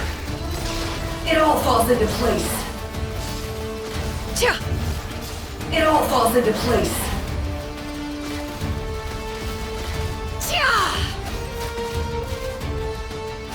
No more lies.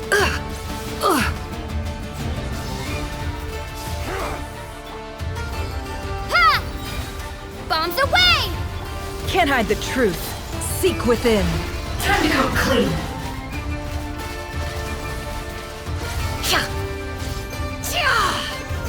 It all adds up. Can't hide the truth.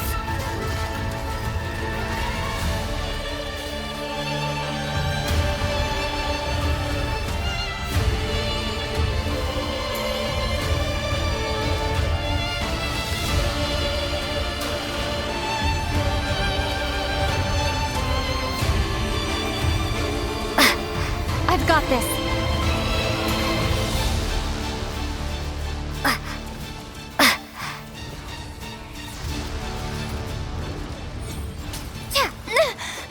shield's broken. I can't keep this up. Don't push your luck.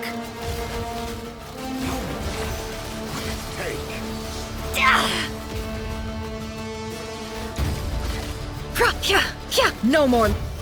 Water jet!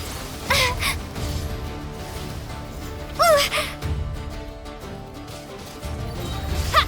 Wipe out! The deception ends here. It all falls into place.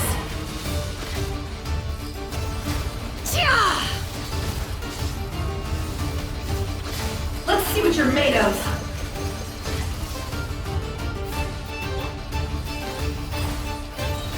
The mystery unravels. Can't hide the truth. It all falls into place.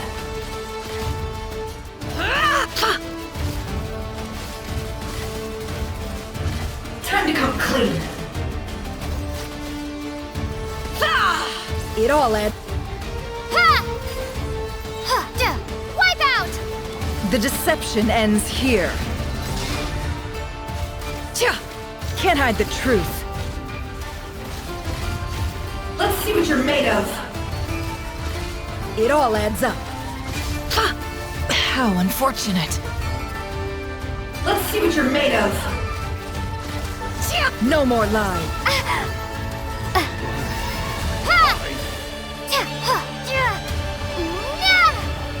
The mystery unravels. Can't hide the truth.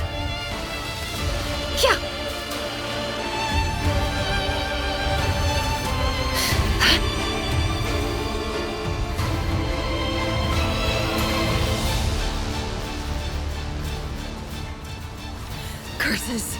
There's no other way.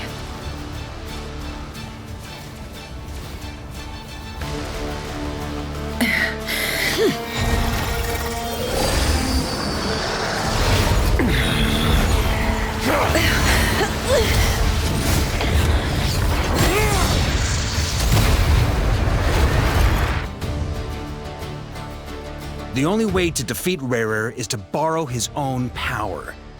That means Columbina will have to disappear while you two bear the brunt of his attacks. You have to hold on. Find a way to keep him focused on killing the two of you.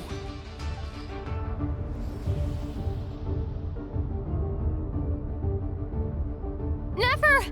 Your eyes are bleeding. Soon you will be powerless to resist. And then, I will reduce you to dust. But that dust will plague your memories. Come on, keep holding on. Any other tricks up your sleeve? Let's see them. As entertaining as they are, you've backed yourself into a corner. You don't fool me. I see your fear clear as day. I have to stoke his rage, make him unleash everything. You fear what you could never defeat. You fear the thought of never being able to save your beloved. You cannot win the fight against fate, Rarer. Is that what you think? Well, now it's your turn to feel afraid!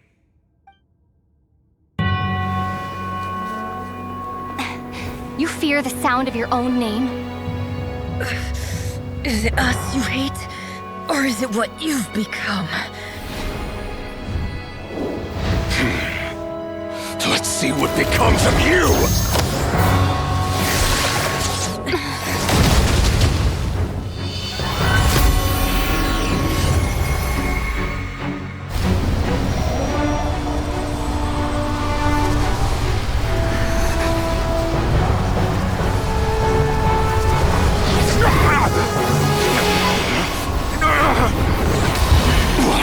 Happening?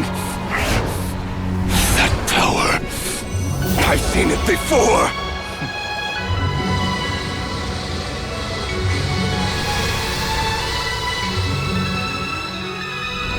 His power is on another level. We'll need to use an alchemical array to convert his power into a usable form. Then quickly channel it into Columbina, rendering her powerful enough to compete with him. I'll join you. I can help. If I release enough abyssal energy into a confined space, it'll create a potential difference, allowing us to extract a huge amount of elemental energy. Next, I'll synchronize with everyone's minds using pyro, then give you temporary access to their abilities and fields of view. But it won't last long. Can you see? Well enough. So, we have a student of Gold Rhine-Daughter in our midst. How about that?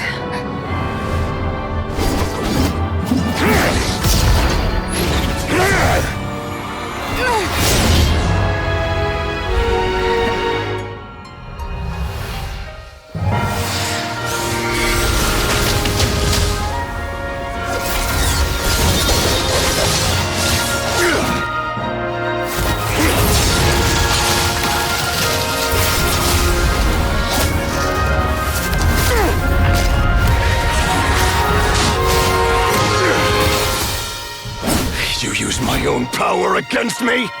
Just like how you stole Kuvaki. Look familiar?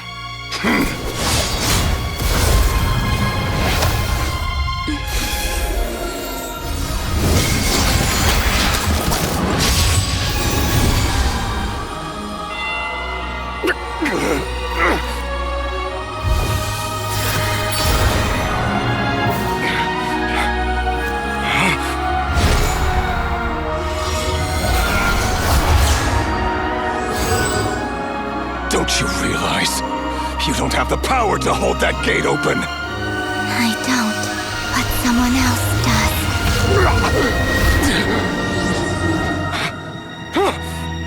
Goodbye, Rerir.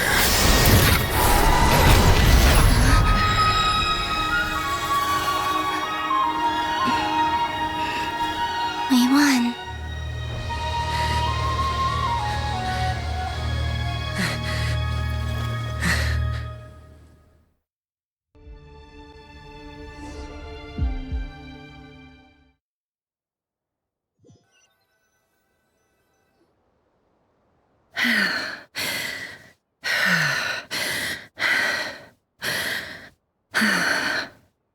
Nefer, how are your eyes?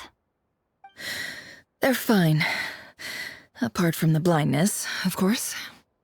It's not too late. Let me handle it.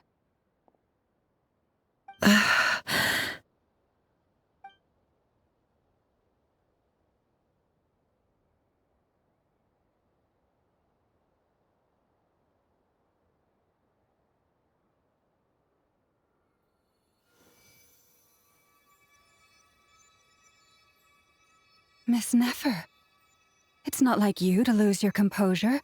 That was the most reckless thing I've ever seen you do. Reckless how? The situation was critical. Our lives were at stake. We had to do something. Even so. Okay. I guess you're right. Under the circumstances, it was a wise decision. You traded your eyes for an incredible victory.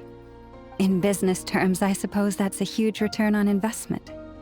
I'd be hard-pressed to argue otherwise. Still, I don't like this outcome, and I don't want you to lose your sight for good. People suffer when they make sacrifices they shouldn't have to make, whether that means faith, strength, or in this case, your ability to even see. I had hoped you could win without sacrificing so much as a single hair on your head. Thank you. Really. All done. Don't try and open your eyes just yet. We'll see how you're doing in a couple of days. Until then, please follow your recovery plan to the letter. I'll send full details through Yehoda. For now, just get yourself home, relax, and rest. My dear friends, we have fought bravely and achieved a spectacular victory. A dark cloud has been lifted from the skies of Krai. All in this land will be grateful for what you have done. The moon will remember this day. Thank you both.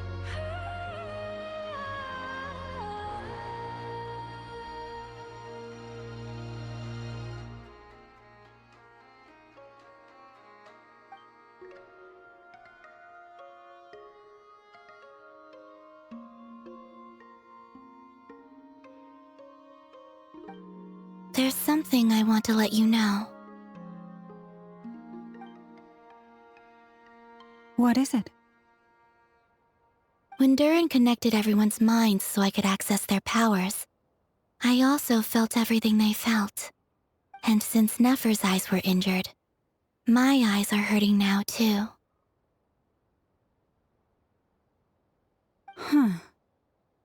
Hold on. Let me try. I only feel the pain. There's no actual damage. I just thought I should tell you. You're right. There's no damage. That's a relief.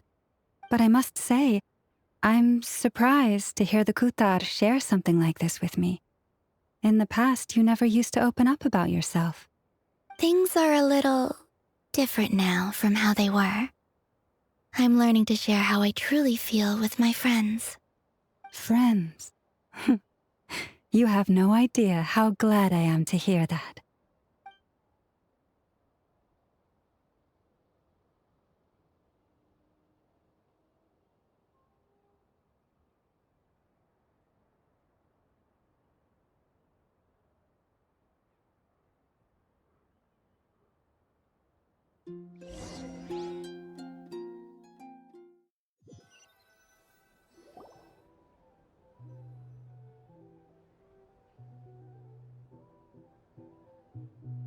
Yay! You're awake! How are you feeling? Any aches and pains? Did you sleep well? I'm doing all right, Paimon. No need to worry about me. Phew! Well, that's good. Paimon's been sitting on the edge of the bed worrying about you for ages. You slept a whole day and night. Poor Paimon had to eat all by her lonesome. Glad to hear you didn't starve. How was the food? Well, it wasn't the same without you there to share it. Honestly, Paimon just can't relax when you're not your usual self. She couldn't enjoy the food and settle down to sleep. Well, I'm back to normal now. Oh yeah, and Albedo swung by earlier. He said to tell you to head to the tavern when you woke up. Varker and the others are organizing a victory feast and they want to celebrate with you. He also dropped off some medical supplies, but you seem fit as a fiddle, so guess you won't be needing those. If you're feeling up to it, let's head over now. Wouldn't want to keep them waiting.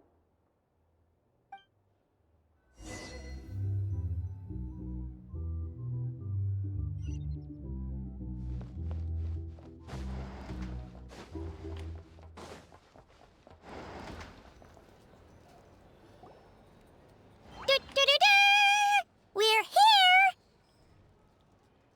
Oh, Traveler and Paimon!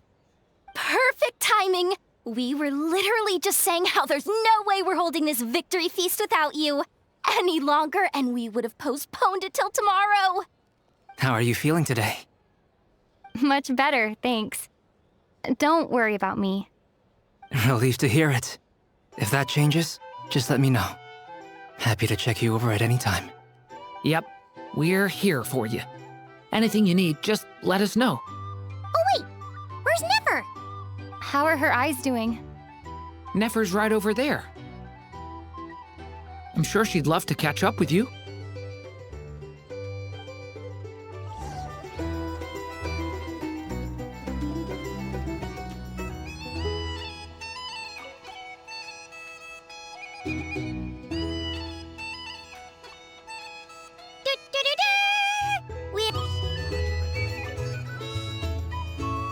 Hello, you. Recovered from the battle? Come on, what do you mean? Of course I'm gonna ask. I care about my friend's well-being. And we are friends, aren't we? Get yourself a drink. You've more than earned it. In fact, today, your drinks are on me. Lord Sangama Base got you covered. Wow, really? What about Paimon? Has she earned it too? Has she? Please? Well, you haven't been through quite as much as the Traveler, but... what the heck, sure. Yay! Wow! Drinks on Dory! What a historic day. Hey, keep your voice down. or everyone else is gonna want in too. Have you heard anything I've been saying recently? Doing business in Krai has been an absolute nightmare. If I'm buying for everyone, oh... Okay. Paimon will speak more quietly. Jeez. That's more like it. Don't you forget, Lord Sangama Bay doesn't just go around buying drinks for anyone and everyone. Hey there. Looking forward to sign up with the Fatui or perhaps a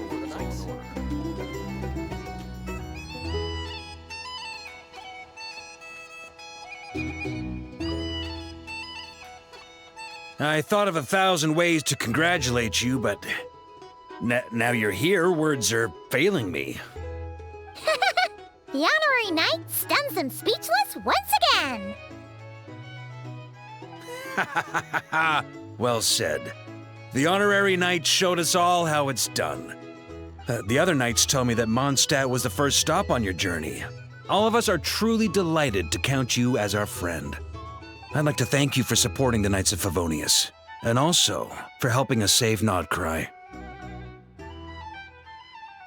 Nonsense! Of course I'm gonna mention it. This is more than just business. It's a relationship. And there can be no relationship without showing gratitude where it's due.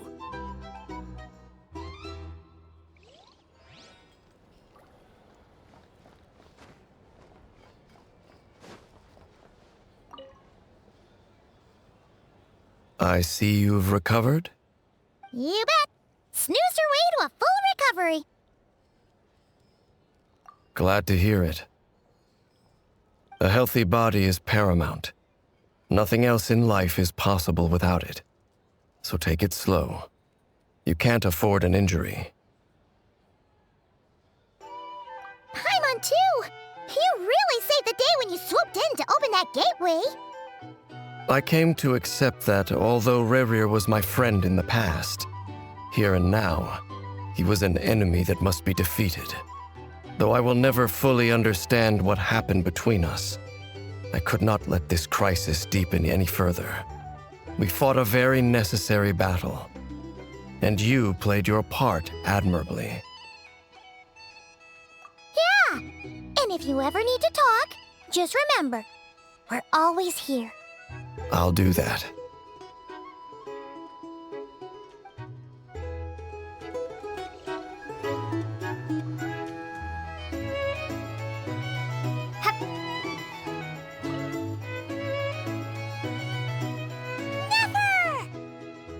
Traveler, Paimon, are you recovering well? Turns out that moon chanter has some real talent after all. My eyes were mostly recovered after just a couple days' rest. I can actually open them again now. Yeah, but you gotta be careful. Lauma says not to strain your eyes while they're still healing. Yes, thank you. I'm well aware. Yehoda, could I borrow you for a moment? I could do with an extra pair of hands. Oh, sure. Coming. Did you hear that? I gotta go help Lauma for a second. You guys chat among yourselves. I'll grab us some drinks on the way back. Paimon, you still like 'em sweet? You bet. Make it extra sweet, 'cause Paimon's earned it. Sure thing.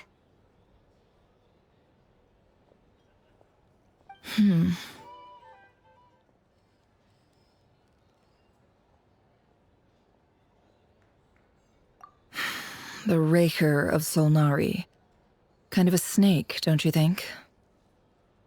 No, definitely a snake.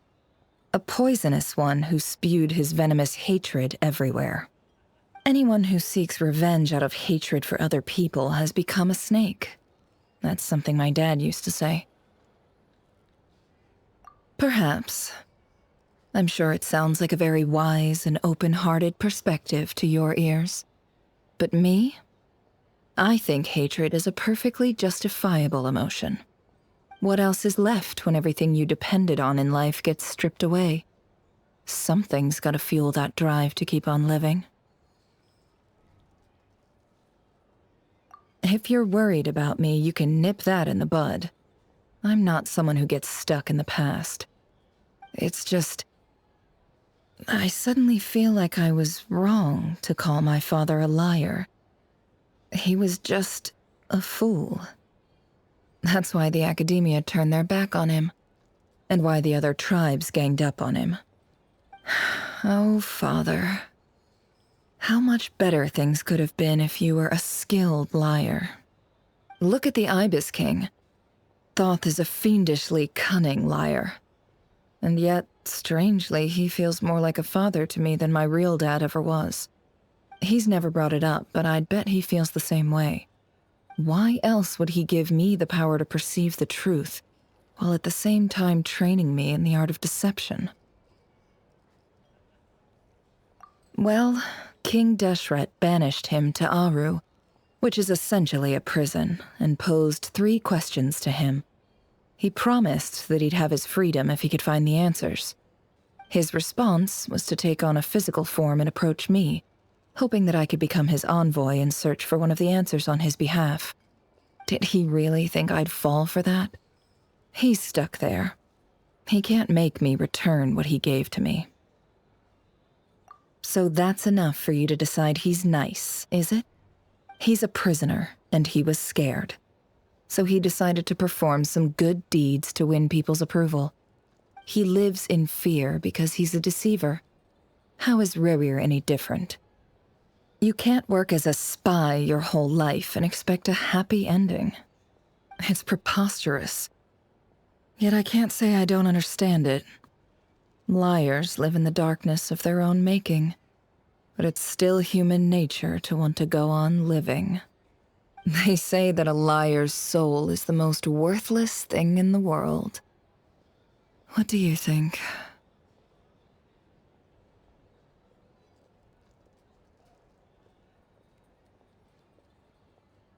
Good. If you understand that, it means you're smart, and you see things objectively. If you ask me, the soul of a liar really is worth nothing, because all they care about is themselves. For example, when something good falls into my lap, I don't go sharing the news around. Stops other people trying to steal it from me.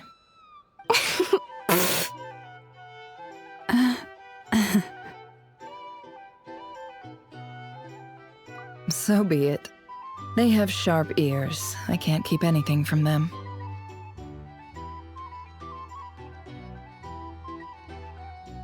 Oh, is that what it looks like?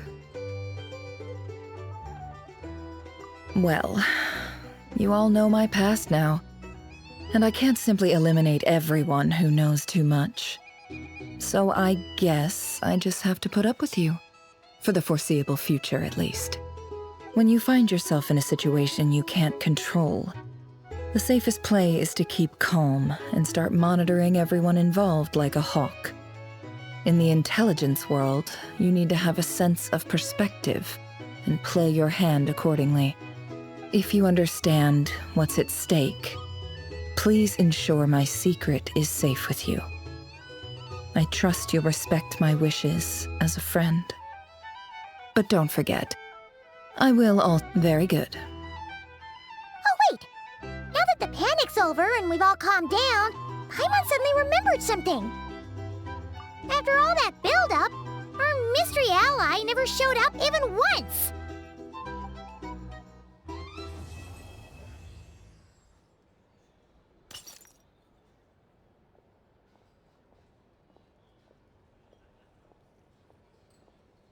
Huh? Am I imagining things?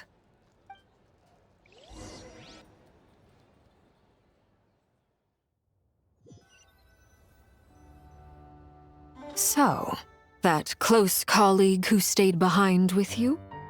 What's he been up to recently? Don't know, don't care. I get more normal human interaction from hanging out with Bosco too than him. Although, now you mention it, he hasn't bothered me in a while. I wonder if... If he's disappeared without a trace, it's the biggest gift he ever gave to the world. But I somehow doubt that's what's going on. He won't lie low forever. so we'd better stay on guard.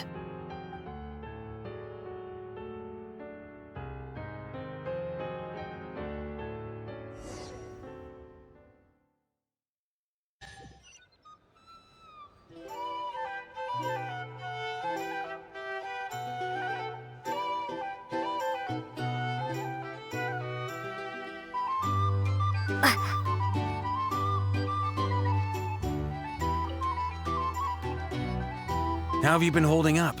Any adverse reactions? If you start to take a turn for the worse, make sure you tell me right away. You don't need to worry about me, Grandmaster. I'm fine. I mean, I barely did anything, so... What? You're too humble, young man.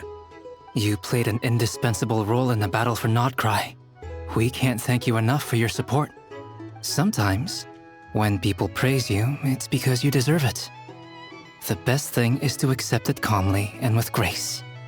It's important to learn how to respond to words of admiration. Let's do a quick demonstration. Albedo, that was an incredible feat of alchemy. The pressure was on, but you worked flawlessly at lightning speed to get the job done. Thank you. I can't take all the credit, though. Durin played a big part in forming the alchemical array. See? Did you catch that? A masterclass in how to take a compliment. Okay, yeah. I did work pretty hard to help prepare for the battle. No point denying that. Hey, you guys! Hey, look who's bounced back. Looking good, Traveler. Seems like you've recovered. You won't need to take any more medication. Can I get you a drink? Huh? You know how to order at a bar now? You've sure learned a lot recently. Handling a drinks order is ridiculously simple compared to alchemy. Don't worry, I'll blend into society yet. Paimon believes it. You're clearly a fast learner, just like your brother. To be totally honest, though, Paimon didn't quite follow all the details when you first explained the plan to us. Don't worry, that's completely understandable. Unless you're a student of alchemy, it's hard to grasp the principle and how the process works. To put it in the simplest terms, we saw how our enemy stole the power of Kuvaki, and that gave us the idea of stealing his power to turn it against him. When facing an enemy you have no hope of defeating, it's best not to engage them in battle. So, instead of looking for a way to overpower him, we decided to help Columbina get strong enough to at least stand up to him in a fight.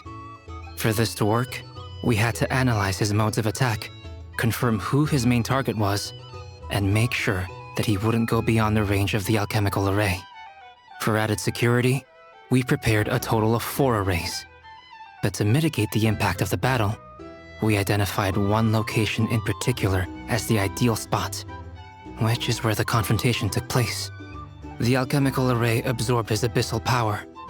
Then Durin processed it to render it usable by Columbina. That power enabled her to do what would otherwise have been nigh on impossible. What surprised me was that Dainsleif actually agreed to join us. Given his history with Rerir, he had every right to sit this one out. But we're extremely grateful for the decision he made. It must have been a painful choice to make. But I'm sure that making a decision was far better for him than staying in limbo. Absolutely. He was torn between 2 paths, but in the end, he made his choice and stuck to it resolutely. He doesn't strike me as the sort of person who'd stay trapped in limbo for long. Anyway, however you cut it, everyone gave a stellar performance. And now, it's time to kick back and celebrate.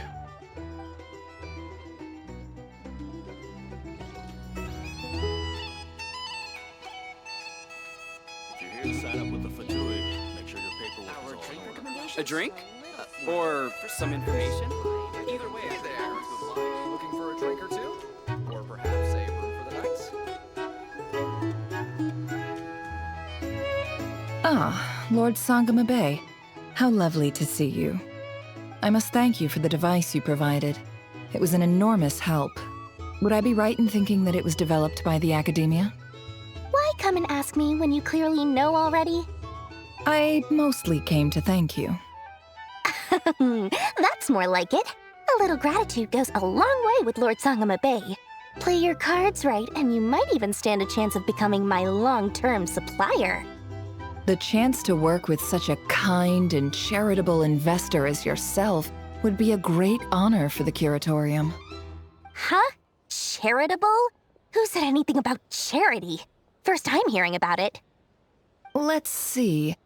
The first plot of land you purchased in Krai, your desert interests, and... Stop! What do you think you're doing? Exposing my investment history! It's nothing to hide from. They're all perfectly legitimate investments. And some of the land you purchased was with the intent of building a sanctuary? Yes, I heard about that too. How did you... You're a curious case, Lord Sangama Bay. You don't like people finding out about your good deeds, do you? But I'm afraid no matter how hard you try to keep things under wraps, where there's a will, there's a way. You did it for Sumeru, didn't you? It was empty land that was gonna go to waste otherwise. I figured if I built something there, it might at least get some use in an emergency. Disasters are capricious things. They strike without any warning. I've lost family to a disaster before, and I don't want to lose any friends or business partners if I can help it. My elder sister used to dream of finding a sanctuary. Somewhere with plenty of food, water, and medicine. Where everyone could live happy lives. It was something I looked into, but after discussing things with the Dendro Archon, I decided on a more effective strategy. The tech people handled the tech, and Moneybags provided the Mora. It just made the most sense. It's a pity that so few people know the truth about you. Everyone says that you view everything in terms of Mora, and all you care about is growing your own wealth. So, what's the problem with that? Everyone wants to be rich. It's human nature. So yes, I love Mora, and it's nothing to be ashamed of. But surely you have dreams of your own beyond just making Mora. You don't get it, do you? My dream is to invest in other people's dreams. And, make a nice little slice for myself along the way. Just thinking about it makes me happy. That sweet, sweet sound of Mora. Thank you. For the device? And the pendant. Oh, that. I was just returning a favor. Don't worry about it. Seems like we've both been away from home for a very long time. Yeah. So long that I barely remember what my family even looked like. That would be your mother, father, and sister? Yeah, though it's been years since my sister passed away. It's not like I want to forget them, obviously, but memory can be even more ruthless than the most calculating business person. Beyond a certain point, if something isn't helping you, it just gets rid of it. My sister can't help me now.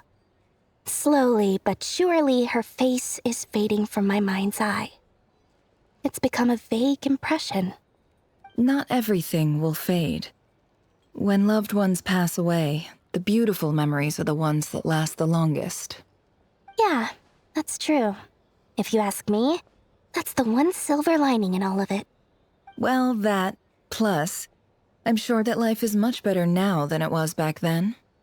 Oh, absolutely. I have tons of Mora, a big beautiful house, business is booming, and I'm as happy as can be. You've got a lot going for you too. Boss of the Curatorium of Secrets? I'm sure there's plenty of Mora to be made in that line of work. I appreciate the vote of confidence.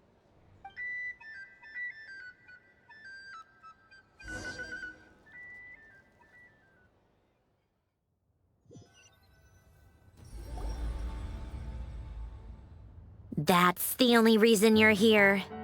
Yes. I've thought a lot about it. And I've realized that you, me, and Arlecchino should be friends. I think this is very important, so I felt I had to come and tell you. Well, this is a new one. I'm so moved. I can't even hold my teacup. If that's all, you can leave now.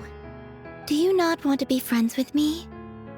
Or is it that you prefer being coworkers? What is this, Columbina? Are you deliberately testing my patience threshold? Right now, my politeness module is active, but if you say another word, I swear I'll shut it down. If your politeness module was active, wouldn't you say the word please at some point? Polonia, please see Lady Columbina to the door. Will you still invite me to your next tea party? What?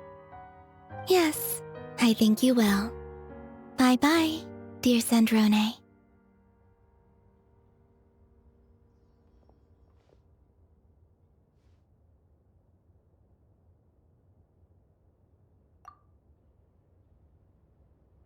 Last time, the Wild Hunt escorted you out. Would you rather I handled it myself this time? We just wanted to, see how you were doing now that it's all over. Why? Out of concern for my safety? I hope you didn't seriously think that the Rayhir of Silnari would be able to lay so much as a finger upon me, given how prepared I was. Mostly because you kind of helped us out, so we just wanted to check you were okay. Looks like all your robots are fixed, huh? Oh, don't you worry about that. Tea time is already a write-off. The visitor before you managed to kill my appetite. If you're in the mood for tea, go ahead and help yourself. Otherwise, it's going to waste. My coasters are still missing in action, though. Use this notebook instead. Whoa! Pretty hefty notebook. Look at all those calculations. You can ignore those. They're just dumb scribblings. I doodle and write in my free time. Sometimes I remember the distant, dreamlike past. Sometimes I imagine the far-flung future. And other times, I grit my teeth and note down all the crazy nonsense going on in the present. Some people do the crosswords in the newspaper. This is my equivalent of that. Trying to predict the future is like daydreaming, and writing about the present just makes me furious. The past is my favorite. If nothing else, it's already set in stone, so I don't have to rack my brains trying to figure it all out. Huh. Although, having said that, the only vaguely interesting memory in my past is probably that guy they call Lord Artificer.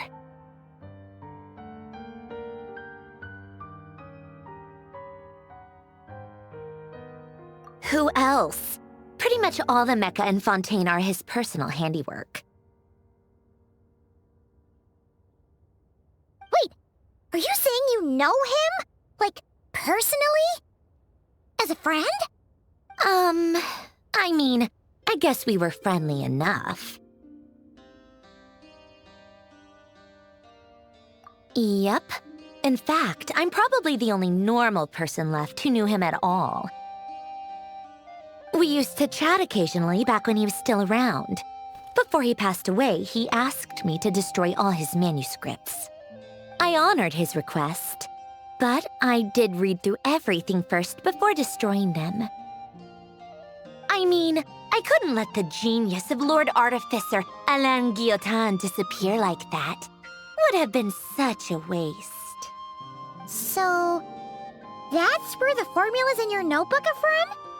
I just told you. Those are my equivalent of crossword puzzles. They're just dumb formulas that I solve for fun when I'm bored. Alain's work was like epic poetry. The formulas in my notebook are just silly little riddles in comparison. Not that there's anything bad about them.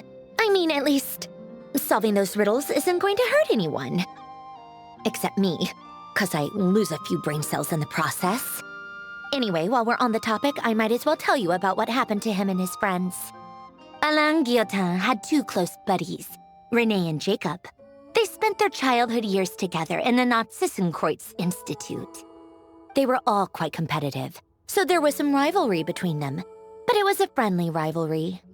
But beneath the friendship and the rivalry ran something deeper, a sense of nostalgia for the past.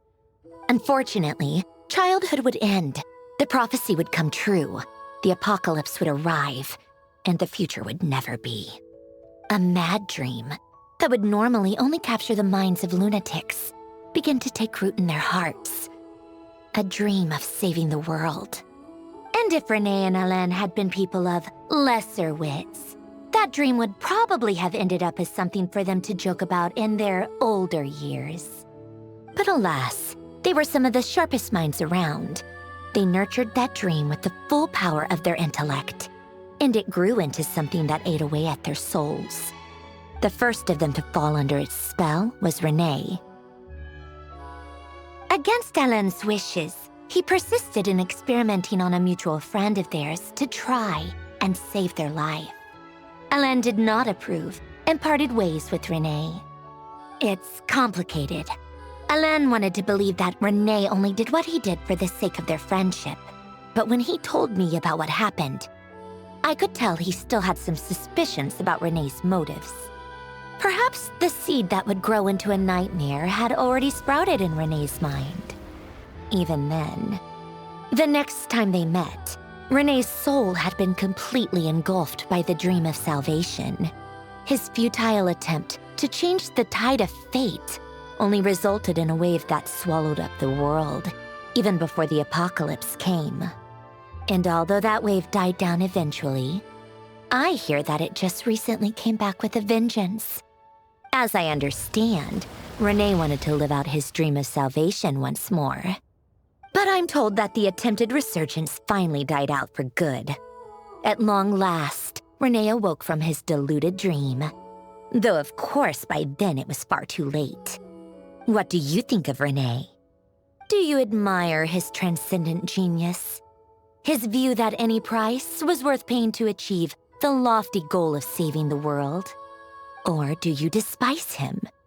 Dismiss him as an evil madman who wrought havoc on the lives of everyone around him as he pursued his delusional dream? Same difference, really. Just a matter of perspective.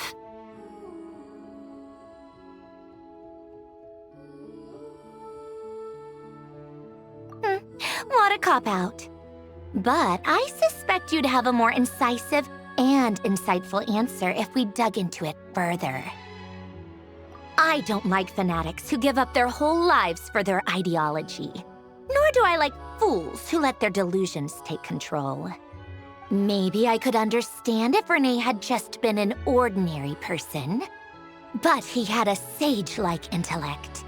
And still managed to get himself lost in the labyrinth of his own desires. Anyway, that's enough about Renee. Now, moving on to Alain Guillotin, the Lord Artificer. He managed to put a stop to the first storm whipped up by Renee. But after that, Alain lost his friends and family. To his credit, I suppose, the loss of his family and friends was purely a tragic accident. It's not like Alain sacrificed them for his cause or anything. After that, the only thing supporting his work was the same dream that had dragged his closest friend down to the abyss.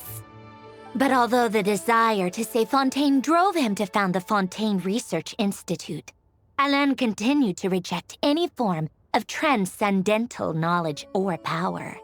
He was suspicious and fearful of it, having seen the way it had affected his closest friend. I think that formulas and machines derived solely from human intellect were the only thing that gave him a sense of spiritual comfort. Yet Alain's intellect was simply too great. It barely left him space to breathe in his lifetime. Once he realized that the end of his life was approaching, he finally accepted the truth. The Nazissenkreuz Institute needed someone, and a human being, to see its story through to the end. He quit working on his formulas, trading them in for the fairy tales that had played such a formative role in his childhood, but which he barely touched in his adult life. He told me that the director of the Nazissenkreuz Institute used to read those fairy tales to the children as bedtime stories. Apparently, they worked wonders at sending kids off to sleep. I think that all he wanted at that time in his life was to be able to sleep deeply without being plagued by depression. By that point, nothing else really mattered. At the very end, he laid down to rest in the ruins of the former Nazissenkreuz Institute orphanage, while the Fontaine Research Institute he had founded continued tirelessly with its work. Many years after that, tensions over competing dreams would once again cause a rift, this time between members of the Fontaine Research Institute. But the actions of those fools had nothing at all to do with Alain. And that is the story of two people from the Nazissenkreuz Institute who both wanted to save the world. One went all in on his fantasy of salvation without ever looking back, and ended up calmly sinking to the bottom of the deepest sea. The other sought desperately to burn bright in his life, even though he wasn't sure where he was going. I do sometimes wonder, why is it that people like them have such grand hopes of saving the world? Even the grandest tree starts as a tiny seed. So perhaps, for each of them, their mission to save the world began with a very simple desire: to save themselves. They were young children with friends and family who mattered to them, desires to explore the meaning of life, ambitions to have a successful career. They didn't want to see all of that taken away in one fell swoop. Or maybe they just wanted to find something to anchor themselves within the chaos, to stop them getting quietly swept away by the storms of life. But instead, the search for their own salvation took them down the rocky road laid out by fate. Do you think the desire to save oneself is enough of a justification to try and save the world?